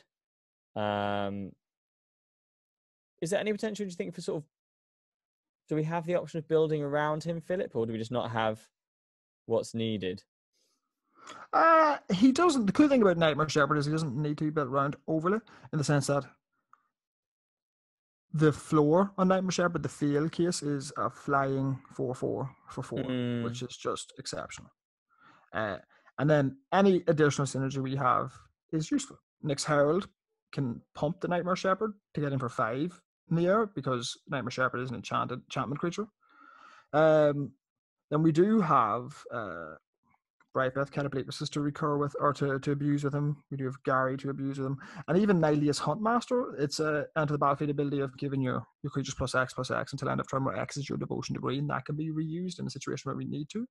You know, you could even, if you had the mana available, could double up on it. You know, you could play a Nihilius Huntmaster, get +X/+X, then sacrifice it to Lampad of Death's Vigil with the Nightmare Shepherd out to get the same boost again, minus Nihilius Huntmaster per own devotion pip. You know, you could, you know, so there are small synergies happening, but we don't have the capability, I don't think, to build heavily around them. Yeah, okay, but there's some kind of network there, isn't there? There's some kind of interplay there. We have there's the Hateful Eidolon that I spoke so favorably about earlier. It's unfortunate we didn't come across a copy of Maya's Grasp, for example. That would have worked nicely. So I'm not sure how well we'll be able to capitalize on our Hateful Eidolon. So we have the Mogus's favor. Yeah, that's true. And we have an aspect of Lamprey, which might be okay in this deck, actually. It's not a great card in general, but an aspect of Lamprey on a Nyxborn Colossus, if it manages to stay alive, which is a large if, that's a lot of life. That's a lot of life. Same with the Nihilius Forerunners, you know. So there might be an argument for playing one aspect because, I mean, it's better than a Grim Physician or At or this point, we might need to. we might, that's generally true. We might need it just for the card draw. Yeah, yeah. Because if it's, whatever we slap it on, it's going to have to die eventually. Because we're going to keep getting life flick off it, and then we'll get card off it if the Eidolon's a bit. Yes, yes. And obviously we have our temple thieves. Can't forget that. Her fillers, man, they're doing the job. Yeah, yeah. I think we'll have to play every 2-drop really that we have. I don't know. Do we? Well, we've got a Lampard, 2 thieves, And and a an Eidolon. Warbriar. And an Eidolon and Warbriar, Moses' favor. Warbriar, I mean, you're not playing that in turn 2 because you need a creature to target. Yeah. So we probably have the absolute bare minimum. if you cut the Grim position and include like a favorable Moses' favor that we could use early, and the possibility of cycling Cling to Dust, which is never overly exciting, we have probably just the bare minimum when it comes to 2 drops. To just about get going. Yeah. And so as you well know, I mean, we can talk more about this once I've built the deck, but just something to help me out. I often struggle with really keying in to a deck strategy. You know this from playing a lot of Magic with me over the years. When you look at these cards, Philip, what do you see as, I suppose, our overriding strategy, our potential win conditions? I'd like to pick your brains a little to help my deck building, essentially. Well, okay. So Nyx Herald is going to be great, an efficient creature. So a 3-mana 3/4 is what he is at his base, and that's very efficient. Nightmare Shepherd is another very efficient creature. So essentially, Ed, we're playing a kind of an old school limited game. It's not we're not really synergy archetype based right now. We're not like doing all the cool stuff that the set wants you to do. We've just got some good creatures, a few pieces of removal, a couple of interesting ways or we have some recursion with Omer of the Dead. Sorry, some interesting things we can do with Grey Mission of Asphodel, Blight Breath, and that. And I would say what this deck wants to do is try and curve out if it can. So try and go 2-drop, 3-drop, 4-drop. Very low. yeah. But curving out is very efficient. I mean, if you genuinely go 2-drop, 3-drop, 4-drop, and your opponent isn't on speed and doesn't have answers or stumbles a little bit, that's a very easy way to win a game of Magic. Let me tell you. Yeah. And then what happens is you're going to miss sometimes when you're trying to do that. You'll try and curve out, and maybe you'll miss a drop somewhere, or your opponent will just keep up pace with you, or maybe your opponent will actually get out of the gates faster than you will. But what I like about our deck, at least, is that we have ways to deal with that. We have Venomous Hierophant to go up the ground, some big creatures to go up the ground. We've Gary to gain us back life, swing life in our favor. We have a decent amount of power in the literal sense that we were 4 power low from Chimera. Now this Hunt Master's 4 power. 2 foreigners at 5, an Exporting Colossus at 6. We've got a lot of oomph, so I think we want to try our best to curve out, and if that fails, try and get to the late game and stay in the late game, and we're in a good position to top deck some strong cards in that case, and we can hopefully finish our opponent from there. Okay, man. Well, thank you very, very much for that. I'd have to see how this goes, but I feel like, as we were saying earlier, although we've only actually recorded one of these before, from all the times we've drafted together, I think this was the time where we possibly let our hair down the most. We'll have to see whether or not that was worth it. But it was good fun, and thank you very much. And so I suppose, if it's okay with you, I'll say goodbye to the viewers for now, and I'll go away and build this deck, and we'll come back, and we will, see what you think of it. How does that strike you, sir? Sounds great, Ed. All right then, man. All right. Okay, everybody. Welcome back. I've put the deck together. I'm pretty happy with how I have it, and I'd be very interested to hear your thoughts, Philip. Do you want to fire away with some questions, or? Yeah. Okay. So, what made you put Cling to Dust in it? Cling to Dust. I remember the conversation we had last week about how valuable card draw can be. And I thought it was another potential source to instant speed to draw a card, and there is also the potential. It's quite expensive, 4 mana and exiling 5 other cards, but there is the potential to reuse it. Yes, so those are my thoughts. I thought with it, Cling to Dust and Relentless Pursuit, we at least had some card draw there, and I went with Relentless Pursuit over Funeral Rites. Although I kicked Funeral Rites out last week, and you set me right there, and I put it back in. So perhaps the same thing will happen. But that was my thinking, at least with Cling to Dust. So what's your argument for Relentless Pursuits? Relentless Pursuits over Funeral Rites. Funeral Rites, you draw 2 cards, lose 2 life, and put the top 2 cards of your library into your graveyard. Relentless Pursuit. You know what? I didn't actually really think that through. I think I just went on a gut feeling there. I'd rather have Relentless Pursuit than Funeral Rites. But now, actually reading Funeral Rites through again, I'd probably rather have Funeral Rites. Well, see, Funeral Rites always get you 2 cards. Always. That's the thing, yes. Yes. Whereas Relentless Pursuit is situational. If you're Um, hitting on Relentless Pursuits and seeing a lot of stuff, you have selection. But Funeral Rites has like a lower floor in the sense that you'll always get 2 cards. Okay, maybe they might be the cards exactly that you want. But Relentless Pursuit technically has the floor of getting 0 cards. So yeah. No, that's really true. And I think also, do you know what? I think I'm being a little bit too attached to my health points. I'm not treating life. Yeah, I'm not treating life like the resource that it is. Right. So I'm going to pop Funeral Rites in, and I'll take Relentless Pursuit out. One thing worth noting, Ed, is you will, maybe not today, maybe not tomorrow, maybe not this year, but you're going to lose a game someday because you put in Funeral Rites instead of putting in Relentless Pursuit, right? Like that 2 life will matter. Like you'll get to a situation where you need to draw some cards, you have 2 life and you can't cast it. That's going to happen. That still doesn't mean that it's wrong. It's still, on average, Funeral Rites will always be better. Yeah. That's the thing. It's just better on average. You will lose games because you put it in your deck.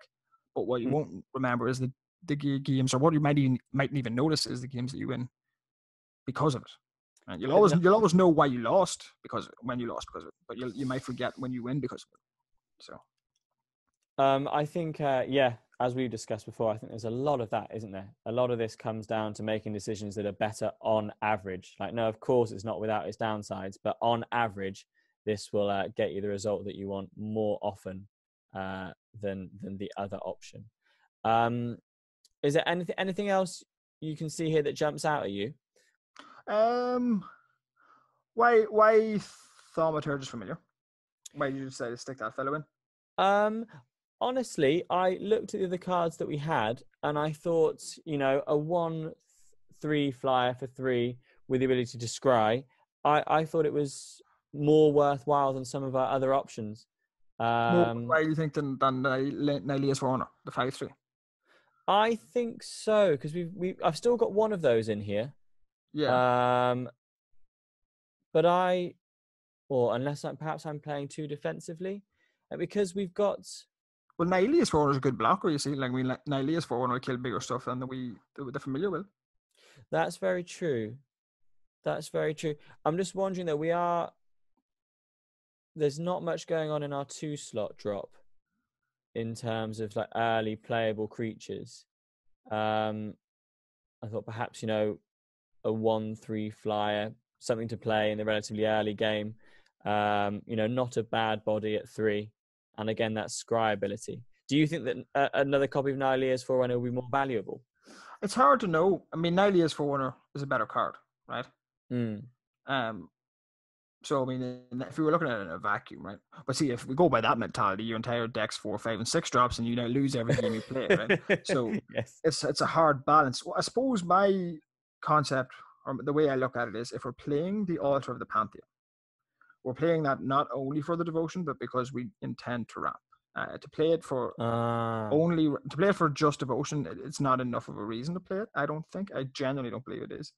And so, if we're looking to ramp, we need to have 5 drops to ramp into. Right? Yes. Would be my thought process behind that. Now, I'm not necessarily saying that that's the correct play. I mean, Altars of Pantheon is a card that I don't like playing because it doesn't affect the board at all. But being more reliably able to get to our 5 drops, will give us an easier time to win because we can skip over a phase of the game. And it, our slow start is less obvious. It's less exploitable if we can jump to 5 straight away. Man. So, but there is an argument to be made that maybe that is an incorrect decision, and we should just play like a grim physician to slow things down, and a forerun, and take the Altar of the Pantheon out, and keep the Thaumaturgus Familiar in. That is like pretty tough, you know. Yes, I'm not at all sold on Grim Physician. Oh no, me neither. Yeah. Sometimes you need to know when to play bad cards, right? It's like, how does our deck lose? Probably our deck loses by not getting out of the traps quick enough, right? But at the same time, no, that's not true. I mean, we do have 3 very good 3-drops. Yes. Yes. And we already have a 1-drop. Yeah, no, I think you're right. No, Grim Physician's not worth it. Not worth it. No, well, no, I'm not right. I think. Thank you. I really do learn so much from playing Magic with you. I'm gonna. Yeah. Okay. So Thaumaturgus Familiar. There we are, and then another Nylea's Forerunner. Okay. So our 4 and 5 slot is nice and full. And then it is a bit heavy on the curve. Like we are kind of, as they say, playing both sides of the curve. Like we do have we literally bit are. much going on. We've a bit much going on at 5, but if we can make it that far, we'll have powerful spells to do and I think to use. I think also as well. I mean, there's probably so much that I'm missing, but given what we actually have in front of us, like just being honest, our early game is not very strong at all. We're going to be. We need to make it to the later phases of the game, and hopefully, our land draws will go our way. And obviously, that's never set in stone, but again, I think coming back to making decisions based on averages and making generalizations, I think given what we have here, it's probably better that we lean harder on the heavier end of our deck, and there's going to be an element of hoping. I don't know, are these just the words of a terrible draft player? No, I agree with you. No, I think we do have to lean heavily on the other side because our early game is very weak, because I mean you can drag Omen the Dead, Warbear's Blessing straight out of there, even Cling to Dust really. Well, no, Cling to Dust moves out of draws at the start. How many? Just check our stats. What do we look on creature spell wise? Yeah, of course. Creatures 15. 15. It's a nice split, and 3.3 average mana is actually not that high of a curve. To be fair, I've seen worse. There's an argument. There's a genuine argument, and I don't argue this too often, but there's a genuine argument for running 18 lands in this deck. Because one of the main ways we die is we just don't hit 5 or 6 lands. Yeah. And that's more likely to kill us, than getting mana flooded, right? I think. No, yeah. I'm in full agreement there, man. I'm looking at maybe removing Cling to Dust. Where are your eyes going? Yeah, it's hard. I mean, Cling to Dust. Yeah, I kind of do want to remove that as well. Yeah, I think we should remove Cling to Dust. Honestly, yeah. I like it if it smooths out our draws, but if we're running 18 lands, we don't need draw smoothing as much. Like I mean, if you have a 2-land hand and a Cling to Dust, you can kind of you can keep that hand, or if you have a 2-land, on the play, you can, and Cling to Dust in there, it's basically a 3-land hand at that point. But I don't think we need that if we run 18 lands. So yeah, I would cut the Cling to Dust and put in another forest. Yeah, that's exactly what I do. I put in another swamp actually, so we can reliably cast our best card, Nightmare Shepherd. Yeah, no, I couldn't agree more. Let me just jump up to here, and let me just throw another swamp in, and then jump back down. There's an argument again for actually as well for running another Relentless Pursuit. With 18 lands, we're more likely to get to 3, and then with Relentless Pursuit, it does miss, and it is slightly worse than Funeral Rites, but it'll hit a land. It'll always hit a land. Almost always hit a land. So we'll always get a land if we're trying to get further up the curve. And it gives us just more chances of seeing Nightmare Shepherd. Yeah. Yeah. Okay. So swap Funeral Rites back out and throw in Relentless Pursuit. No, I keep both because Keep both. that gives us Sorry. more card draw to see Mm, Nightmare Shepherd. yeah. Okay. Great. What do you think we should cut though? You know, what at this point do you think would be best to cut to make room? I mean, You know what? It's probably the aspect. yeah. Yeah. Super situation. The lifelink, could and probably will make a difference in some games, but there are also games where it mightn't. If we have 4 mana available, is that what we want to be doing a lot of the time? Hopefully not. We do have three one very nice 4-drops. And even later later in the game, that life is worth something. But is it worth? Maybe we cut the Eidolon, the Hateful Eidolon. Like, what's the Hateful Eidolon doing in our deck? Yeah. No, it's got essentially no synergy. We have 2 auras and one of them's aspect. So the chance of ever drawing a card off that is pretty slow. Pretty slim. Yeah. So cut the Eidolon since we're already shockingly weak there anyhow. That's it, right? I mean, like, we can do as much as we can fiddle around down there as much as we want, but we're not going to make it look any better. All right. Yeah. Okay. So there we go, and let's put this Relentless Pursuit in. Yeah. So we're just sort of running up to that 3-drop slot there. Yeah, we're trying to. Yeah, we don't have enough in there at all. All at all. I don't know why, but I'm quite excited by this. Okay. I don't know about I think I've changed my mind. That is so poor. Like, Eidolon isn't doing much for us, but we have enough to do up at the top. Yeah, no, put the Eidolon back in. Take the aspect. It's not worth it. No, it's not worth it. It's not worth it. I'll defer to you. So take the aspect out. It's not worth it because, like, yes, there will be games when we'll be very glad to have aspect and get the life. But the thing is, if we're getting to a point where we can cast aspect on one of our creatures, our deck has the power to win from there anyway. Right? Okay. Like, that's kind of where we want to be. So we don't need any extra pushes there. Whereas the thing that's going to kill us is getting bowled over because we don't have a blocker. Like, if they just play a Setessan champion or whatever, or Setessan skirmisher, sorry, that crappy 2-1, at least we can block that. Yeah, I suppose so. At least we can block that. Please accept my apologies, Hertford Eidolon. I'll put you on the deck cover. There you are.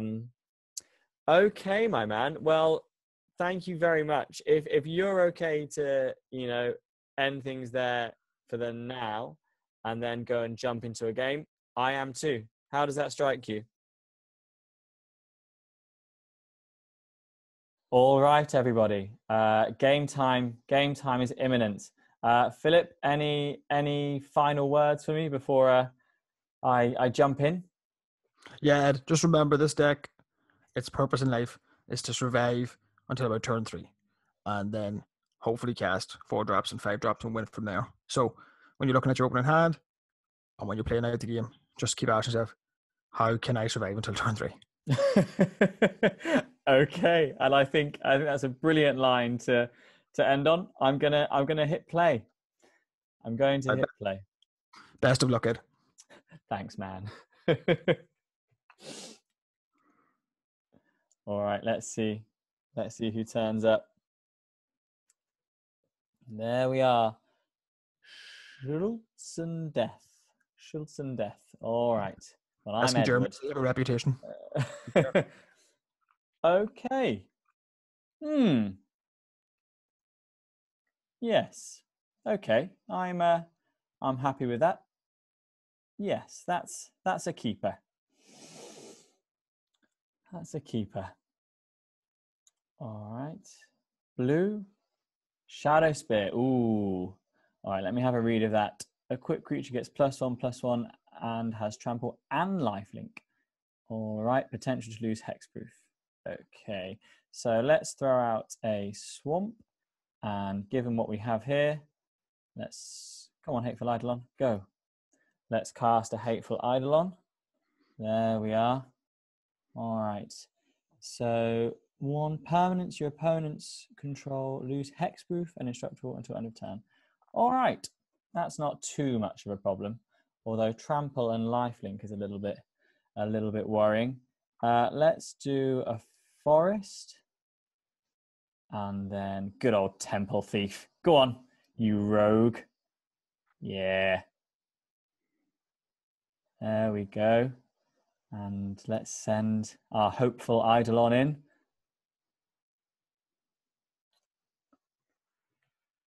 Excellent. There we go. Turn 2. We probably won't lose now, so I think we will make it to turn 3. That would be a bloody good card if you won now. All right, there's some meaning. That's fine. I already have the cards that I want, but if you need to draw more, fine.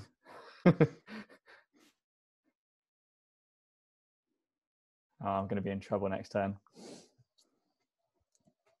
Okay. I can eat my words. Got some card draw. Excellent. Right. So that's a swamp there. Now, is Relentless Pursuit a good play here? There's nothing else I want to do with my mana. I'll tell you what, I'm going to put this decision off. I'm going to attack first with everyone. Getting 3 damage. And then, yeah, there's nothing else I want to do. Let's do that. Let's do that. Oh, excellent. Okay, so Nightmare Shepherd can come along. And the forest. I'm glad I did that. There might have been a better time to play it, but there you go. Really glad I didn't mill Nightmare Shepherd. Let's double check what he does again. Flying. Whenever another non-token creature you control dies, you may exile it. If you do, create a token that's a copy of that creature, except it's a 1/1 and it's Nightmare in addition. So we've got a Venomous Hierophant. Okay. Ooh. Now, is this foolish or is this a moment of... No, it's foolish. It's not going to work. So we've got 4. I cannot see how... He's all tapped out, so there's nothing that could counter. No, deny the divines. Yeah, let's get this fella out. So that's Nightmare Shepherd. That has Death Touch and is a 3/3. There's no point flying straight into that. Yeah, that's fine, that's fine. So no attacks. All right. Please do not do anything to my Nightmare Shepherd. No final deaths. No, okay, it's fine, that's fine. If you feel you need more Death Touch, that's all right. What are you going to do, man? Ooh. So it's a 4/4 with trample and lifelink. Now, if I block that, I can just have you come back as... So you can be another blocker, but that's still got trample. Maybe I'll take it for now. Is that the right play? I should just know this, I feel. Let's just give it a go and see what happens, since I don't overly care about the Temple Thief. Let's see how this works.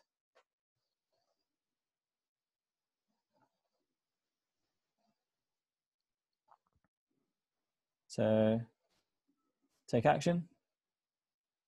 So this is how it works. Interesting. Okay. So let's pop another forest out. So that's 5. Now, there's nothing I can charge into that and kill it. So no Warbriar's Blessing. Could throw one of these out there, because that could kill it. I would lose it, but other things would still have trample. Yeah, well, let me just check. That doesn't give it indestructible, does it? Trample, no, that's fine, that's fine. Okay, so Nylea's Forerunner's coming out. Now, there we go.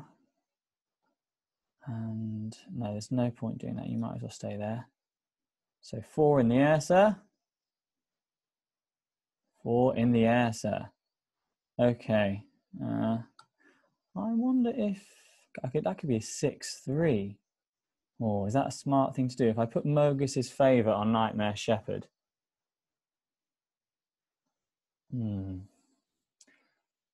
Okay.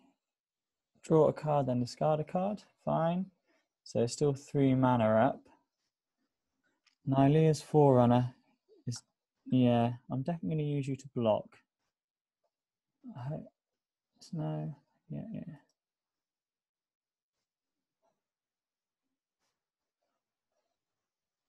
Because there's no, yeah. Okay. So let's take that action. Oh, Nightmare Shepherd, you're a beast. Cheers, man. Oh, look at that. Look at that. So let's forest. And let's, you know what, I don't really need anything out there at the moment. So let's just go here.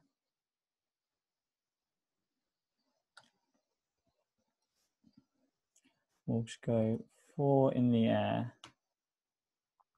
I could use Mogus's Favour to get rid of that. Oh, yeah. Yeah, maybe that'll give me a little bit of card draw. And then I can work on, yeah, okay. So Mogus's Favour, get rid of you.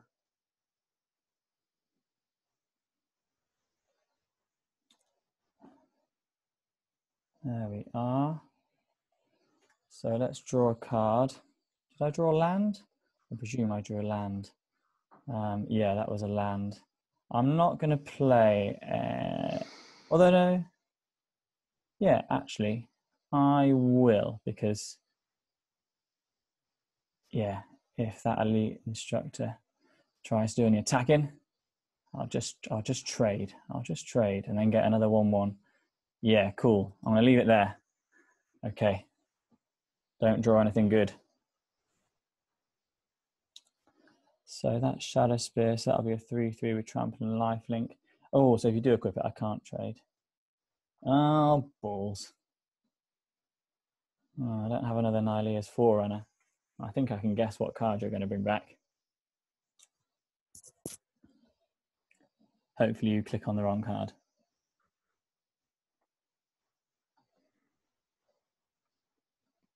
Oh. Oh, no. That's quite... Okay, cool. Well, 2 can play that game. I think maybe I will Mogus's Favour you. Then it'll be 6 in the air. Or is that madness? Let's throw down another swamp, actually. And 6 in the air. Because there might be a bit of a clock on this game if he's got... Oh, no, I don't think it's worth it. Let's draw some cards to see if that affects any decisions I might make with regards to attacking. I'm okay to lose 2 life. Oh, nice. Okay, well, there's not enough to do it for now, but that's cool. I think I will go for it. I'm sorry if this is a bad decision, Philip, but next I can't want it. Okay, maybe that. Yeah, okay, maybe I won't. So let's just go 4 in the air. Okay, so 14. Turn to Mogus's Favour, exile 2 of the cards. I've got 7 cards in that. I think I will do that next turn. Let's see how we go. Yep.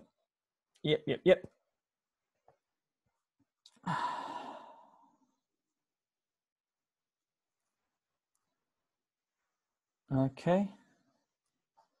So Knight of the Hidden Coast, as long as your turn spells you cast cost 1 less to cast. Okay. Now let's trample and lifelink, which is a pain in the bum.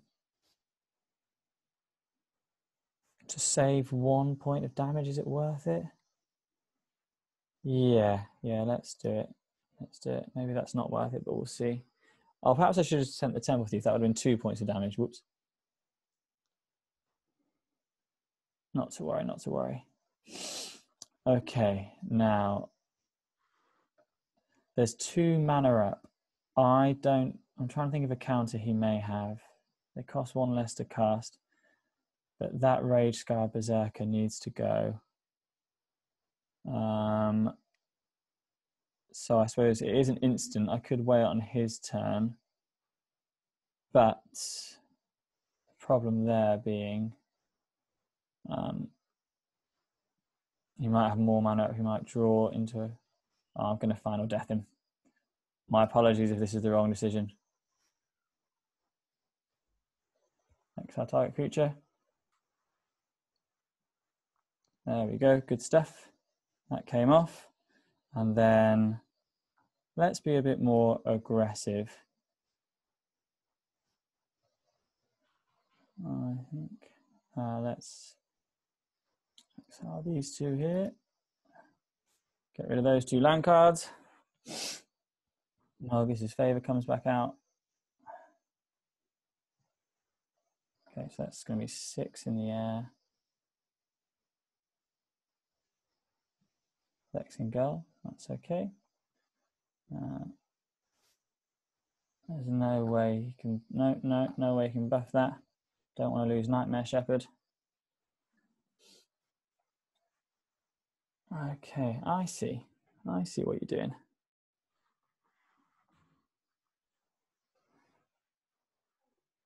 So I'll make it just, yeah, good. Oh, good shout, man. I'll make it just strong enough. So who can get to the bottom first? I don't think I have any other removal either. Oh, let's see what we draw into.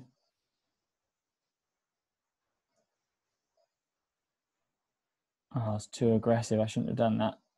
Shouldn't have done that. So that lifelink thing is a pain in the bum.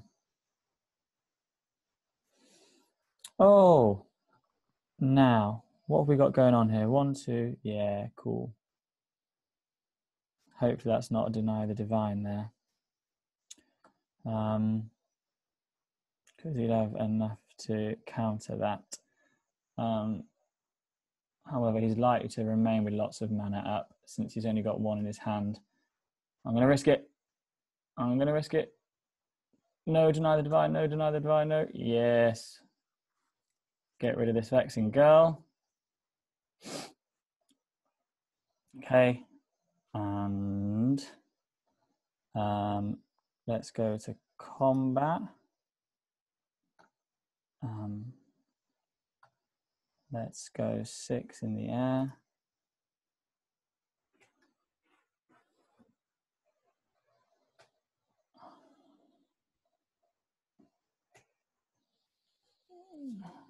Okay. Let's cling to dust. I got one of those, man.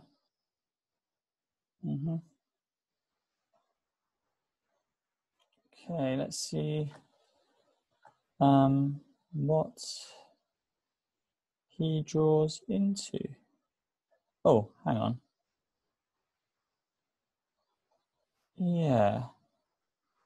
Yeah, let's go. Let's put some pressure on. Let's put some pressure on.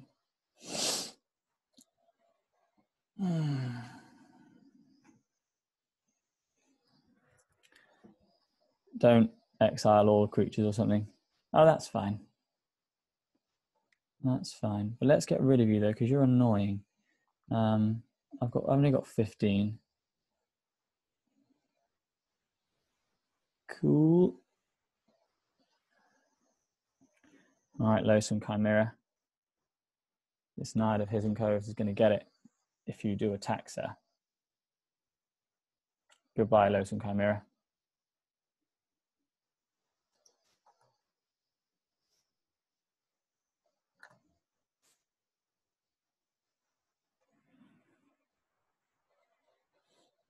Okay, I don't have much health left, but I still feel like I'm going to win. I might be take action. Oh no, that was the wrong thing to do. All right, Edward, maybe you will lose and you deserve it. Nightmare Shepherd. Okay, so let's both top deck. Let's make you don't have anything. Yeah, it's fine, that's fine. Let's make you just a bit stronger.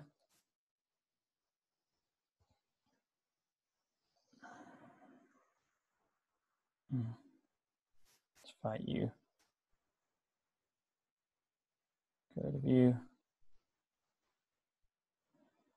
Okay.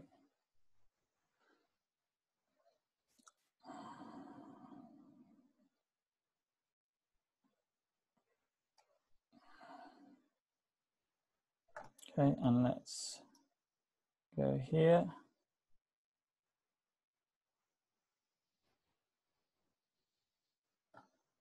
Okay, so let's just buff you up. So that's 7. And then is there an argument to be made for all to all go? I think so, actually. So let's go 7. Yep. So you're gaining some life, I presume. Oh no, you want to draw a card? Cool. Let's go. So you'll get some damage through. There we go. You'll definitely get some damage through.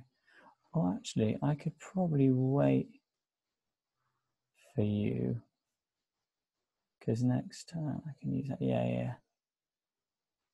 Well, let's see what you do about the temple thief. I presume you're going to trade. And that's okay, actually. That's okay.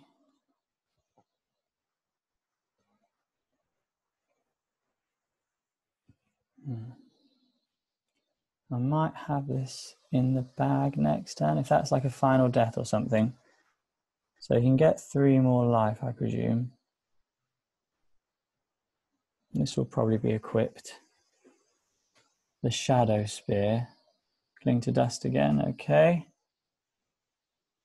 So looking to draw a card this time around. Please don't be a good card. Please don't be a good card. I should be able to just win next turn though. Yep.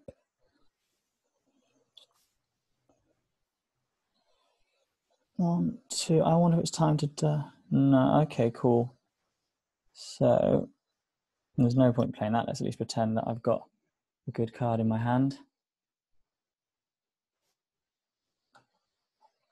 So let's just definitely have 7. Now I'm going to want to leave some. So 1, 2. Yeah, I shouldn't have done that. Although we'll see. So that's 7, 9. Yeah, I don't see how this can go any other way, and I've still got some blockers up if things go wrong. So hopefully this is the first win for Mediocre Wizards, but we'll have to see. We'll have to see. Go on, let Mediocre Wizards win. Last week's game did not go very well. That's fine. That's fine. There we are. The first win for Mediocre Wizards. Wonderful. Wonderful stuff. Okay. Philip, are you there? Indeed, I am it. All right, man. So well played, sir. Well played. Aside from, well, I'm sure there were many things, but returning the the loathsome Chimera back as a 1/1 was not my best moment. But I was actually thinking about that. I would have traded a different creature or a couple of different creatures because he had Cling to Dust and his. He could cast Cling to Dust, so you just Cling to Dust your Chimera if you hadn't have exiled it anyway. Do you know what I mean? You would never have gotten it back no matter what. I was watching that as it was happening. Oh yeah. Obviously, I had no idea. Yeah, okay, well, good. All's well that ends well. Yeah, exactly. And I liked your swing at the end there because it was mathematically perfect. He could block anything he blocked, he would just lose, Yeah, no matter what he did. I was aware that, I mean, I was probably being a bit overly cautious, but he had mana up, and I don't know the set as well as I should at this point in time, so I wasn't. There's always a chance that he might surprise me with something, but I felt pretty confident that that swing would do it. And then even if it didn't, for whatever weird reason, I definitely had to defend myself for at least one more turn, and then almost certainly finish the job the next time around. But I enjoyed playing with that deck. You know, I think started out with a good hand there, I'd say. I don't know. What do you think? What do you think? Yeah, that was what we wanted. That's why you can't rely on Hateful Eidolon synergies and different things like that going through. But that's why the Temple Thieves are there. That's why the Hateful Eidolon's there. It's because it helps move out that early part, and we just got to the cards we needed, you know, which is what our plan was, which was great. Yeah. Do you remember? Oh, one thing I will say. Do you remember the turn you drew Final Death? Yes, sir. But you didn't have enough mana to cast it. Yes. Now you had the mana available the previous turn to cast. What do you call it? Funeral Rites. Why didn't you cast Funeral Rites? You had the mana available, and you cast it the next turn anyway. I think I thought, you know what, I'm not quite sure why. I thought I'm getting some card draw here from Mogus's favour as a result of that synergy between the Hateful Eidolon and the death of his Maya Triton. Maybe I just didn't want to be greedy. Well, see, the thing is, I suppose so, but you did sort of the opposite in a sense, because every turn where you don't spend all of your mana, it's the exact same as if you did spend it all, because it's another resource that you're getting back, right? Yeah. So the 3 mana that you don't spend is the equivalent to spending 3 mana but getting absolutely nothing for it. Do you follow me? Because you had the ability there. Absolutely.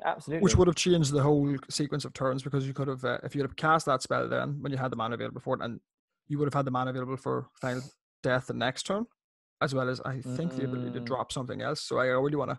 So that's the one point I want to hammer home is every turn that you don't spend your mana, it's the same as if you did. You're just throwing away. It's like burning money essentially. Yeah. If you have a very good reason not to do it.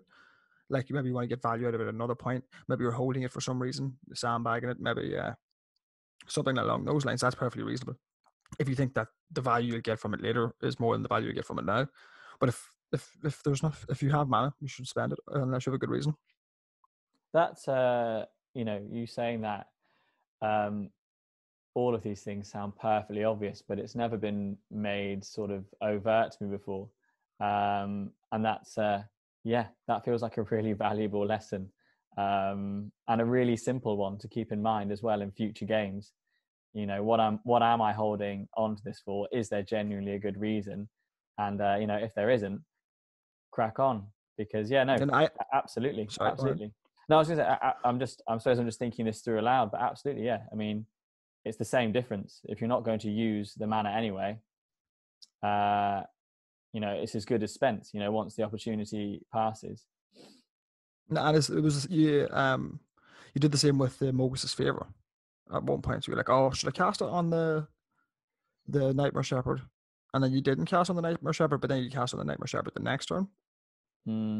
So if you add that up, if you add even just those 2 instances up, that's 6 mana that you would have had already spent, and therefore essentially would have been available to you to do other things. Yeah, I think that there, Philip, is my personality being revealed. I'm just a very hesitant person who is never very well able to come to decisions, which is probably why I'm so in need of your help as a Magic player, or at least it needs that much now. It needs a bit harsh. I thought you played very well. I thought you made a lot of very good decisions. I thought you piloted the deck well. So I don't think you're massively in need. Well, it certainly went much better than last week. But just to return to it briefly, because I suppose, you know, we're doing this A, for me to learn, and B, to make these learnings apparent for our listeners who may well be in a similar boat to me. But you know, again, getting as much as you can out of the resources that you have available, and you know, not spending your mana is effectively the same as spending it once the turn has passed. And if you don't then mind that, I'm just going to jump in here on this. Sorry, because it brings me back to another please point I do, wanted to make. please It's do. the final point I wanted to make. You chumped the 3/3. No, it was the 4/4 Death Toucher. The Venomous Hierophant when it had the what's it called? Shadow Spirit. It had Shadow Spirit Yeah, equipped with your yes. 2/2. Like, why did you do that? Did I chump it with a 1/1? Was it with No, a that was the second occasion. You chumped with the 2/2 the first time to get the 1/1 because that was an exile by the what do you call him? The Nightmare Shepherd, and that's how you got the 1/1 in the first place. But like, why'd you block? Oh, honestly, I wanted to see how the Nightmare Shepherd worked. That's a pretty good reason. That's actually a valid reason. I like that. I thought that might be what you were doing, and I actually think that's a really good idea. Like, if you don't know how a mechanic works, figure it out, as quick as you can, and that's a really good idea. That's the thing. I thought it was relatively early in the game. There wasn't that much pressure on me. I genuinely just mostly wanted to see how does this guy actually work? Sorry, I think that's really smart. No, I think that's really smart. That's a great idea. Then why did you jump the second time? The second time he was attacking with the 6/5 Runescar Berserker with the what do you call it? I'm Shadow Sphere on. You just threw a 1/1 in front of him, soaking up 1 damage. Fair enough, but you just threw it away. Like, what was your thinking behind that? Like, what was your reasoning?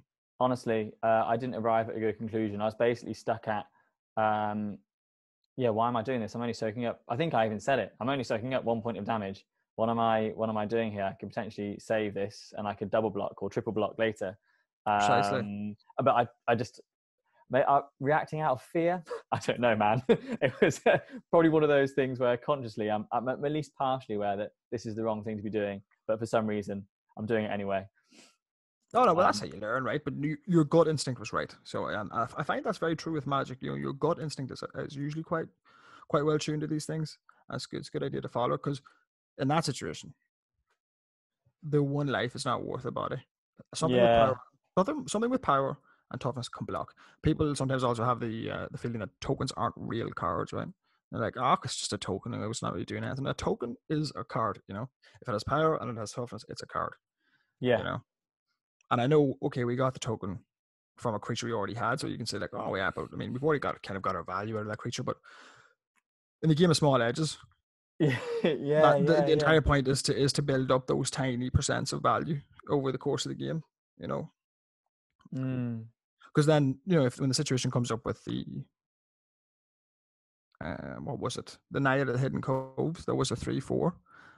He had equipped it with the Shadow Spear, remember, and you blocked it with your Loathsome Chimera, right? Yeah.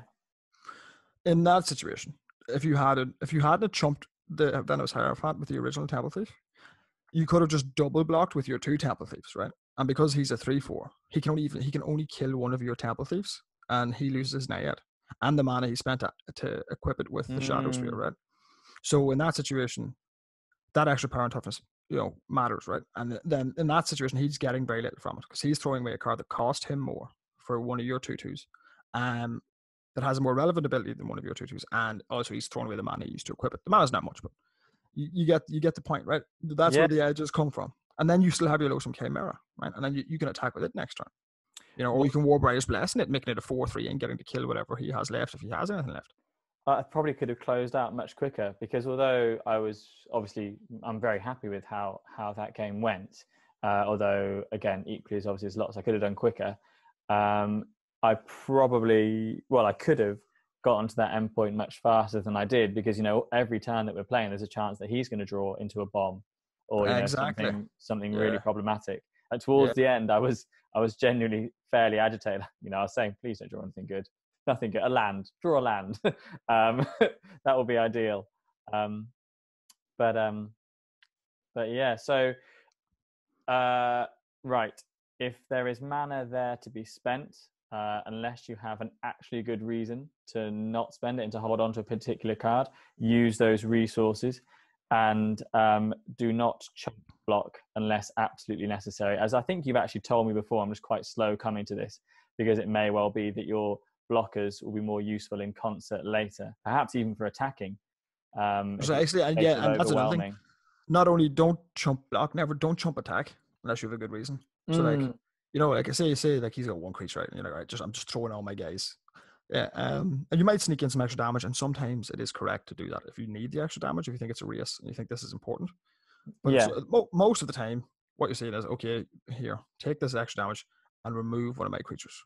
You can block the smaller Mm. guy. And in the end up, if the game flips, right, in any way, and that gentleman starts to stabilize, you'll strongly regret having thrown a 2/2 or a 1/1 or a 3/3 or whatever into the meat grinder for no reason. Right? You're just, when that situation comes up, we've all had it. God, if I had one more creature right now. God, if I had a creature Yeah. right now, I could still be Yes. in this game. Yes. You know, Yeah. and then you're like, oh man, I should not have thrown that creature away. It didn't get me. What did it get me? So that's what's something worth remembering. Yeah, don't chump block, don't chump attack, and spend mana.